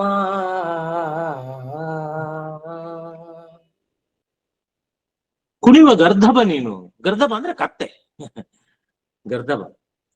ಟಿ.ವಿ. ಜಿಯವರು ನೀನು ಕತ್ತೆ ತರ ಕಣ ನೀನು ಅಂತದ್ದು ಹೇಳ್ತಾರೆ. ಹೇಗೆ ಅಂದ್ರೆ ಇದು ಬಹಳ ಸುಂದರವಾಗಿ ಒಂದು ಉದಾಹರಣೆ ಕೊಡ್ತಾರೆ. ದೇವ್ರು ನಮ್ಗೆ ಹೇಗೆ ಸೃಷ್ಟಿ ಮಾಡ್ಬಿಟ್ಟಿದ್ದಾನೆ, ಆಸೆ ಅನ್ನೋದು ನಮ್ಮ ಮನಸ್ಸೊಳಗೆ ಸೇರಿಸ್ಬಿಟ್ಟಿದ್ದಾನೆ, ಮಾಯೆ ಅನ್ನೋ ಒಂದು ಮುಸುಕನ್ನ ಹಾಕ್ಬಿಟ್ಟಿದ್ದಾನೆ ನಮ್ಗೆ. ಇಲ್ಲದ್ರೆ ಇದು ನಮ್ಮ ಜೀವನ ನಡೆಯೋದಿಲ್ಲ, ಪ್ರಪಂಚ ನಡೆಯೋದಿಲ್ಲ. ಅದು ಇರ್ಬೇಕು, ಇದು ಇರ್ಬೇಕು. ಆದ್ರೆ ಅದು ಹೇಗೆ ಆಟ ಆಡಿಸ್ತಾ ಇದ್ದಾನೆ ವಿಧಿ ನಮ್ಮನ್ನ. ಅದನ್ನು ಇದನ್ನ ನಾನು ಕಾರಿಲೇಟ್ ಮಾಡೋದಾದ್ರೆ I will correlate this to a management strategy. ಈ ನಮ್ಮಲ್ಲಿ ಮ್ಯಾನೇಜ್ಮೆಂಟ್ ಅಲ್ಲಿ ಒಂದು ಸ್ಟ್ರಾಟಜಿ ಬಗ್ಗೆ ಮಾತಾಡುವಾಗ ಪುಲ್ ಅಂಡ್ ಪುಷ್ ಸ್ಟ್ರಾಟಜಿ ಅಂತ ಬರ್ತದೆ. Pull and push and pull ಅಂತ. ಒಂದು ಪುಷ್ ಸ್ಟ್ರಾಟಜಿ, ಪುಷ್ ಮಾಡುವಂಥದ್ದು ಅಂದ್ರೆ ನಾವು ಡಂಪಿಂಗ್, ಇದು ಟೆಕ್ನಾಲಜಿ ನಮ್ಮಲ್ಲಿ ಡಂಪ್ ಮಾಡ್ಬಿಡೋದು. ಈ ಚೈನೀಸ್ ಮಾಡುವಂಥದ್ದು ಆದ್ರೆ ಜಾಸ್ತಿ ತಯಾರು ಮಾಡ್ಬಿಟ್ಟು ಘಟಕಗಳಲ್ಲಿ, ತಯಾರಿಕಾ ಘಟಕಗಳಲ್ಲಿ ತಂದು ಡಂಪ್ ಮಾಡ್ಬೋದು, ಹೆಂಗನ ಮಾಡಿ ಅವ್ರು ಖರ್ಚು ಮಾಡ್ತಾರೆ ಅಂತ ಹೇಳಿ. ಇನ್ನೊಂದು ಹಾಗಲ್ಲ, ಇದು ಈ ಪುಷ್ ಸ್ಟ್ರಾಟಜಿ ಅಂತ ಏನಿದೆ ಅದು ಹಳೆ ಕಾಲದ್ದಾಗೋಯ್ತು. ಆದ್ರೆ over A period of time ಒಂದಿಷ್ಟು ಕಾಲಾನುಕಾಲಕ್ಕೆ ಏನಾಯ್ತು ಅಂದ್ರೆ ನಮ್ಮಲ್ಲಿ ಇರ್ತಕ್ಕಂಥ ತುಂಬಾ ರಿಸರ್ಚ್ ಮಾಡಕ್ ಶುರು ಮಾಡಿದ್ರು ಜನ. ನಮ್ಮ ಕೈಗಾರಿಕೆಗಳು ರಿಸರ್ಚ್ ಮಾಡಿದ್ರು, ಮಾರ್ಕೆಟಿಂಗ್ ಮಾಡುವಂತವ್ರು, FMCG ಏನ್ ಹೇಳ್ತೀವಿ ನಾವು, ಫಾಸ್ಟ್ ಮೂವಿಂಗ್ ಕನ್ಸ್ಯೂಮರ್ ಗೂಡ್ಸ್ ಅಂತ ಕಂಪ್ನಿಗಳು, ಹಿಂದೂಸ್ತಾನ್ ಲಿವರ್ ಇರ್ಬೋದು, ಕಾಲ್ಗೇಟ್ ಪಾಮೋಲಿವ್ ಇರ್ಬೋದು, ಈ ರೀತಿ ಟಾಟಾಗಳಿರ್ಬೋದು, ಇವರು ಈ ರೀತಿಯಾಗಿ ವಿಪ್ರೋ, ಈ ತರದ ಕಂಪ್ನಿಗಳು ಸಾಕಷ್ಟು ಸಂಶೋಧನೆಯನ್ನು ಮಾಡಿದ್ರು. ಏನ್ ಮಾಡ್ಬೇಕು? ಈಗ ಒಂದು ಉದಾಹರಣೆ ಹೇಳ್ತೀನಿ. ಒಂದು ಹಸು ಇದೆ ಅಥವಾ ಎಮ್ಮೆ ಇದೆ, ಯಾವ್ದೋ ಒಂದಿದೆ ಪ್ರಾಣಿ ಇದೆ. ಅದನ್ನ ನಾನು ಹಿಂದ್ಗಡೆಯಿಂದ, ಅದು ಅಲ್ಲಾಡ್ತಾ ಇಲ್ಲ, ಅದು ನಾನು ಹಿಂದ್ಗಡೆಯಿಂದ ಪುಷ್ ಮಾಡ್ತಾ ಹೋಗ್ತೀನಿ. ಪುಷ್ ಮಾಡಿದ್ರೆ ಅದು ಮುಂದಕ್ಕೆ ಹೋಗೋದಿಲ್ಲ. ಅದೇ ಒಬ್ಬನು ಹೇಳ್ತಾನೆ ಬುದ್ಧಿವಂತ, ನೀನ್ ಏನಪ್ಪ ಅದನ್ನ ತಳ್ತಾ ಇದೆಯಾ, ಅದು ಹೋಗ್ತಾ ಇಲ್ಲ, ಬಾ ನೀನ್ ಹೇಳ್ತೀನಿ ಅಂತ ಹೇಳ್ಬಿಟ್ಟು ಅವನಿಗೊಂದು ಒಂದ್ ಕೆಲಸ ಮಾಡು, ಒಂದಿಷ್ಟು ಹುಲ್ಲು ತಗೋ, ಕೈಯಲ್ಲಿ ಹಿಡ್ಕೊ, ಆ ಕೊರಳಿಗೆ ಒಂದು ದಾರವನ್ನು ಕಟ್ಟು, ಅದು ಹುಲ್ಲು ಹಿಡ್ಕೊಂಡು ಅದು ಮುಂದೆ ಬರುತ್ತೆ, ನೀನು ಮುಂದೆ ನಡ್ಕೊಂಡು ಹೋಗ್ತಾ ಇರು. ಅದು ಹುಲ್ಲು ಸಿಗ್ತದೇನೋ ಅನ್ನೋ ಆಸೆಯಲ್ಲಿ ಅದು ಮುಂದೆ ಹೋಗ್ತದೆ. ಇನ್ನೊಂದು ಈ ಕ್ಯಾರೆಟ್ ಮ್ಯಾನಿಯಾ ಅಂತ ಹೇಳ್ಬಿಟ್ಟು, ಈ ಕ್ಯಾರೆಟ್ ನ ಕಟ್ಕೊಂಡು ಕೋಲಿಗೆ ಕಟ್ಕೊಳ್ಳೋದು, ಅವನು ಇದ್ರೊಳಗೆ ಕುತ್ಕೊಂಡಿರ್ತಕ್ಕಂಥದ್ದು, ಬುಲಕ್ ಕಾರ್ಟ್ ಅಲ್ಲಿ ಕುತ್ಕೊಂಡಿರ್ತಕ್ಕಂಥದ್ದು, ಅವ್ನು ಮುಂದ್ಗಡೆ ಕೋಲಲ್ಲಿ ಕ್ಯಾರೆಟ್ ಇಟ್ಕೊಂಡಿರೋದು. ಅದು ಕ್ಯಾರೆಟ್ ತಿನ್ಬೇಕು ಅಂತ ಹೇಳಿ ಮೂತಿ ಮುಂದಕ್ಕೆ ಹೋಗ್ತದೆ, ಅದು ಕ್ಯಾರೆಟ್ ಸಿಗೋದೇ ಇಲ್ಲ. ಇವನ ಗುರಿ, ನಿನ್ನ ಗುರಿ ಗೈದಿಪ್ಪದು ಮಂಕುತಿಮ್ಮ. ಈ ದೇವರು ಅದೇ ತರ ಮಾಡಿ ನಮ್ಮನ್ನು ಆ ತರ ಗಿನಿಪಿಕ್ಸ್ ಆಗಿ ಮಾಡ್ಬಿಟ್ಟು ಅವನ ಲ್ಯಾಬೊರೇಟರಿನಲ್ಲಿ, ದೇವರ ಲ್ಯಾಬ್ ಏನಿದೆ ಲ್ಯಾಬೊರೇಟರಿಯಲ್ಲಿ ನಮ್ಮನ್ನ ಹಿ ಹಸ್ ಮೇಡ್ ಗಿನಿಪಿಕ್ಸ್. ನೋಡಪ್ಪ, ಆಸೆ ತೋರಿಸ್ತಾನೆ ದೇವರು. ಋಣದ ಮೂಟೆಯ ಹೊರಿಸಿ ದೇವರು ಈ ಆ ಸಾಲ ಮಾಡಿದ್ಯಾ ಕಡೆ ನೀನು? ಹಿಂದಿನ ಸಾಲವ ತೀರಿಸಲೆಂದು ಬಂದಿಹೆವಯ್ಯ ಜನ್ಮವ ತಳೆದು ಅಂತ ಹೇಳಿ ಹಾಡಿದ್ಯಲ್ವಾ? ಅದೇ ರೀತಿ ಭಕ್ತ ಕುಮಾರದಲ್ಲಿ ಆ ಸಾಲ ಮಾಡಿದೀವಿ, ಆ ಸಾಲ ತೀರ್ಸಕ್ಕೋಸ್ಕರ ನಾವು ಈ ಜನ್ಮ ಪಡ್ಕೊಂಡು ಬಂದಿದೀವಿ. ಋಣದ ಮೂಟೆಯ ಹೊರಿಸಿ ನಮ್ಮ ತಲೆ ಮೇಲೆ, ಬೆನ್ ಮೇಲೆ ಋಣದ ಮೂಟೆಯನ್ನು ಹೊರಿಸಿದ್ದಾನಂತೆ. ಪೂರ್ವಾರ್ಜಿತದ ನೀನೇನು ಪಡ್ಕೊಂಡಿದ್ಯಾ ಹಿಂದೆ ಸಂಚಿತ ಅಂತ ಹೇಳಿ, ಅದನ್ನ ಕುಣಿಕೆಯಲ್ಲಿ ನಿನ್ನ ಕೊರಳನ್ನು ಬಿಗಿದು ಅವನು ಲಗಾಮ ಹಾಕ್ಬಿಟ್ಟಿದ್ದಾನೆ. ಮುಂದ್ಗಡೆ ಒಂದು ಆ ಹುಲ್ಲಿನ ಕಡ್ಡಿ ಇಟ್ಟಿದ್ದಾನೆ. ನೀನು ಹುಲ್ಲನ್ನ ತಿನ್ಬೇಕು ಅನ್ನೋ ಆಸೆಯಲ್ಲಿ ಮುಂದೆ ಹೋಗ್ತೀಯಾ. ಹಿಡಿದ ಆಸೆ ತೋರುತ್ತೀರೆ, ಕುಣಿವಾಗ ಕತ್ತೆ ತರ ನೀನ್ ಡ್ಯಾನ್ಸ್ ಮಾಡ್ತೀವಿ. ಓ ಸಿಕ್ಬಿಡುತ್ತೆ ನಂಗೆ ಹುಲ್ ಸಿಕ್ಬಿಡುತ್ತೆ. ಏನು ಸಿಗೋದಿಲ್ಲ. ನಿನ್ನ ಗುರಿಗೆ ಐದಿಪ್ಪುದು ಕೊನೆಗೆ ದೇವ್ರು ಏನ್ ಮಾಡ್ತಾನೆ, ನಿನ್ನನ್ನ ಆ ಒಂದು ಅವಸಾನದ ಕೊನೆಗೆ ಕರ್ಕೊಂಡು ಹೋಗ್ತಾನೆ. ಈ ಆಸೆ ತೋರಿಸ್ತಾನೆ. ಈ ಹೆಣ್ಣು ಹೊನ್ನು ಮಣ್ಣು ಇವನ್ನೆಲ್ಲ ಆಸೆ ತೋರಿಸ್ತಾ ಇದ್ದಾನೆ ನಿನಗೆ. ಆದ್ರೆ ನೀನು ಎಷ್ಟು ಮಟ್ಟಿಗೆ ಅದಕ್ಕೆ ಬಲಿ ಆಗ್ತೀಯಾ, ಅದನ್ನು ಮೀರ್ತೀಯಾ, ಮುಕ್ತಿ ಮಾರ್ಗಕ್ಕೆ ಹೋಗ್ತೀಯಾ, ಭಕ್ತಿ ಮಾರ್ಗಕ್ಕೆ ಹೋಗ್ತೀಯಾ, ತ್ಯಾಗದ ಮಾರ್ಗಕ್ಕೆ ಹೋಗ್ತೀಯಾ, ಅಥವಾ ನೀನು ಅವನು ದೇವರೇನೋ ಆಸೆ ತೋರಿಸ್ತಾ ಇದ್ದಾನೆ, ಮಾಯೆ ಮುಸುಕಿದೆ, ಆದ್ರೆ ಅದನ್ನೇ ನಂಬ್ಕೊಂಡ್ಬಿಟ್ಟು ನೀನು ಮಾಡ್ತೀಯಾ, ಅಥವಾ ನೀನು ಏನಾದ್ರೂ ಸಾಧನೆ ಮಾಡೋಕ್ ಸಾಧ್ಯನೇ ಅನ್ನೋ ಒಂದು ಇದನ್ನ, ಈ ತತ್ವವನ್ನ ಇದರಲ್ಲಿ ಸುಂದರವಾಗಿ ಅಳವಡಿಸಿದ್ದಾರೆ ಡಿ.ವಿ.ಜಿ. ಅವರು. ಈ ಋಣ ಅಂದ ತಕ್ಷಣ ಇದರೊಳಗೆ ನಮಗೆ ಕರ್ಮ ಸಿದ್ಧಾಂತದಲ್ಲಿ 3 ವಿಚಾರಗಳನ್ನ ನಾವು ತಿಳ್ಕೊಂಡಿದೀವಿ. ಹಿಂದೆನೂ ನಾನು ಹೇಳಿದ್ದೆ ಅನ್ಸುತ್ತೆ, ಗೊತ್ತಿಲ್ಲ. ಸಂಚಿತ ಕರ್ಮ, ಪ್ರಾರಬ್ಧ ಕರ್ಮ, ಆಗಮ ಕರ್ಮ ಅಂತ ಹೇಳಿ 3 ಕರ್ಮಗಳನ್ನ ನಾವು ವೇದಾಂತದಲ್ಲಿ ಹೇಳುವಂಥದ್ದು. ಸಂಚಿತ ಅಂದ್ರೆ ಹಿಂದಿನ ಜನ್ಮ, 7 ಜನ್ಮದಿಂದ ಕೆಲವರಿಗೆ ಏನೋ ಒಂದು ಸಮಸ್ಯೆ ಬರ್ತದೆ, ಅಥವಾ ಐಶ್ವರ್ಯ ಸಿಕ್ಬಿಡ್ತದೆ ಟಕ್ಕಂತದ ಹೇಳಿ. ಅವನಿಗೇನು ಏನೂ ಇರೋದಿಲ್ಲ ಅವನಿಗೆ, ಆದ್ರೂ ಬಂದು ಸಿಕ್ಬಿಡ್ತದೆ ಅವನಿಗೆ. ಆ ರೀತಿಯಾದಂತಹ ಒಂದು, ಯಾಕೆ ಅಂದ್ರೆ ಅದು ಪೂರ್ವ ಜನ್ಮದ ಒಂದು ಸುಕೃತ ಇರ್ತಕ್ಕಂಥದ್ದು. ಅಲ್ಲಿಂದ ನಾವು ಸಂಚಿತದಿಂದ ಬಂದಿರ್ತಕ್ಕಂಥದ್ದು. ಪ್ರಾರಬ್ಧ ಕರ್ಮ ಈ ಜನ್ಮದೊಳಗೆ ನಾವು ಮಾಡುವಂಥದ್ದು. ಆಮೇಲೆ ಆಗಮ ಕರ್ಮ ಈ ಜನ್ಮದಲ್ಲಿ ಮಾಡಿದ್ದು ಮುಂದಕ್ಕೆ ಏನು ಅದು ಟ್ರಾನ್ಸ್ಫರ್ ಆಗ್ತದೆ, ಮುಂದಕ್ಕೆ ಬ್ಯಾಲೆನ್ಸ್ ಶೀಟ್ ಮುಂದಕ್ಕೆ ಹೋಗುತ್ತಲ್ಲ, ಅದನ್ನ ಈ ಕರ್ಮ ಸಿದ್ಧಾಂತದಲ್ಲಿ ಹೇಳುವಂಥದ್ದು. ಕೆಲವು ಸಲ, ಎಷ್ಟೋ ಸಲ ನಮಗೆ ಗೊತ್ತಿಲ್ದಂಗೆ ನಮ್ಗೆ ಏನೋ ತೊಂದರೆ ಆಗ್ಬಿಡ್ತದೆ, ಯಾವುದೋ ಆಕ್ಸಿಡೆಂಟ್ ಆಗುತ್ತೆ, ಯಾರೋ ತೀರ್ಕೊಂಡು ಹೋಗ್ತಾರೆ, ಸಡನ್ ಆಗಿ ಹೋಗ್ಬಿಡ್ತಾರೆ. ಇದೆಲ್ಲ ಅದು ವಿಧಿಲಿಖಿತ ಆಗ್ತದೆ ಹೇಳಿ, ಅದು ಸಂಚಿತ ಕರ್ಮದಿಂದಲೇ ಆಗುವಂಥದ್ದು. ಅದನ್ನ ದೇವರು ಹೀಗೆ ನಿನ್ನನ್ನು ಮಾಡಿದಾನೆ, ಈ ಸಂಚಿತ ಕರ್ಮ ಇದೆ, ಅದನ್ನ ಹೊತ್ಕೊಂಡು ನೀನ್ ಮೂಟೆ ಹೊತ್ಕೊಂಡು ಹೋಗ್ತಾ ಇದೀಯಾ. ಆದ್ರೆ ಈ ಆಸೆಗಳು ಅಂತ ಇದೆಯಲ್ಲ, ಅದನ್ನ ಆಸೆ ತೋರಿಸ್ತಾ ಇದ್ದಾನೆ ದೇವ್ರು ನಿಮ್ಗೆ. ಮಾಯೆ ಅನ್ನುವಂತ ಒಂದು ಇದು, ಆ ಮಾಯೆಯ ಮುಸುಕು, ಅದ್ರೊಳಗೆ ನಾವು ಸೇರ್ಕೊಂಡಿದ್ದೀವಿ. ನಮಗೆ ಗೊತ್ತಿಲ್ಲ. ಈ ಪರಿಭ್ರಮಣೆ ಅಂತೀವಲ್ವಾ, ಆ ಒಂದು ಇಲ್ಯೂಷನ್ ಅಲ್ಲಿ, ಓಹೋ ನನಗೇನೋ ಸಿಗುತ್ತೆ, ಏನೋ ನಾನು ಸಂತೋಷ ಪಡ್ತೀನಿ ಅಂದ್ರೆ, ಇವೆಲ್ಲ ಈ ಪಂಚ ಕ್ಲೇಶಗಳು ಅಂತ ಹೇಳಿ ನಮ್ಮ ಪತಂಜಲಿ ಯೋಗ ಸೂತ್ರದಲ್ಲಿ ಬರ್ತದೆ. ಅವಿದ್ಯ, ಅಸ್ಮಿತಾ, ರಾಗ, ದ್ವೇಷ, ಅಭಿನಿವೇಶ ಅಂತ ಹೇಳಿ 5 ಕ್ಲೇಶವನ್ನ ಮೀರ್ಬೇಕು ಅಂತ ಹೇಳ್ತಾರೆ. ಇದ್ರೊಳಗೆ ಆ ಕ್ಲೇಶಗಳಿಗೆ ಬರ್ತಕ್ಕಂಥ ಅವಿದ್ಯೆ ಅಂತ ಹೇಳಿ, ಮೊದಲೇದೆ ಅವಿದ್ಯೆ. ಪಂಚ ಕ್ಲೇಶಗಳಲ್ಲಿ ಮೊದಲೇದು ಅವಿದ್ಯೆ, ಆಮೇಲೆ ಅಸ್ಮಿತ, ಆಮೇಲೆ ರಾಗ, ದ್ವೇಷ, ಅಭಿನಿವೇಶ ಅಂತ ಹೇಳಿ. ಅದು ಪಂಚಕ್ಲೇಶಗಳ ಬಗ್ಗೆ ಮಾತಾಡ್ಬೇಕು ಅಂದ್ರೆ ಅದು 1 ಗಂಟೆ ಬೇಕಾಗ್ತದೆ. ಅದು ನಾನು ಜಾಸ್ತಿ ಹೋಗೋದಿಲ್ಲ. ಆದ್ರೆ ಅವಿದ್ಯೆಯಿಂದ ಬರ್ತಕ್ಕಂಥ ಒಂದು ಈ ಕ್ಲೇಶಗಳು, ನಾವು ಅಜ್ಞಾನದಿಂದ, ಅವಿದ್ಯೆಯಿಂದ ಅಜ್ಞಾನ ಬರ್ತದೆ. ಯಾಕೆಂದ್ರೆ ಈ ನಮ್ಮಲ್ಲಿ ಶ್ರೀ ಸೂಕ್ತದಲ್ಲಿ ಹೇಳುವಂಥದ್ದು, ಮೊದಲು ಅಲಕ್ಷ್ಮಿ ಇಲ್ಲಂತೆ, ಅಲಕ್ಷ್ಮಿಯನ್ನು ಓಡಿಸಿ ಲಕ್ಷ್ಮಿ ಬಂದಂತೆ. ಹಾಗೆ ನಮಗೆ ಅವಿದ್ಯೆಯನ್ನು ಓಡಿಸಿ ವಿದ್ಯೆಯನ್ನು ನಾವು ಪಡಿಬೇಕು, ಬುದ್ಧಿವಂತರಾಗಬೇಕು, ಜಾಣರಾಗಬೇಕು, ಜ್ಞಾನವನ್ನು ಪಡಿಬೇಕು. ಆವಾಗ ನಮ್ಗೆ ಆತ್ಮಜ್ಞಾನ, ಅದರಲ್ಲೂ ಎಂಥ ಜ್ಞಾನ ಅಂದ್ರೆ ಆತ್ಮಜ್ಞಾನ. ನೈಜ್ಞಾನೇನ ಸದೃಶಂ ಪವಿತ್ರ ಮಿಹಮಿದ್ಯತೆ ತತ್ವಯಂ ಯೋಗ ಸಂಸಿದ್ಧ ಕಾಲೇನ ಆತ್ಮನಿವಿಂದತೆ ಅಂತ ಒಂದು ಜ್ಞಾನವನ್ನು ಪಡಿಬೇಕು. ನಾವು ಬದುಕನ್ನ ತುಂಬಾ ಸುಂದರವಾಗಿ ಮಾಡ್ಕೊಳ್ಬೇಕು ಅನ್ನುವಂತ ಒಂದು ಆಶಯದೊಂದಿಗೆ ನನ್ನ ಜೊತೆಗೆ ನನ್ನ ಕಗ್ಗಗಳನ್ನ ತುಂಬಾ ಸುಂದರವಾಗಿ ಹಾಡಿದಂತ ನಾನು ತಂಗಿ ಸಹೋದರಿ ಸಂಧ್ಯೆಗೆ ನಾನು ಕೃತಜ್ಞತೆ ಹೇಳ್ತೀನಿ. ಹಾಗೆ ವಾಣಿ, ವಾಸು ನನಗೆ ಅವಕಾಶ ಕೊಟ್ರಿ. ಈಗ ಇನ್ನೊಂದು ಸ್ವಲ್ಪ ಬೇಕೆ ಯಾರಾದ್ರೂ ಪ್ರಶ್ನೆ, ಅಥವಾ I leave it to Vasu, ಯಾರಾದ್ರೂ ಅನಿಸಿಕೆ ಪ್ರಶ್ನೆ ಕೇಳೋದಾದ್ರೆ I leave it to Vasu. No over to Vasu. Thank you very much. I am done.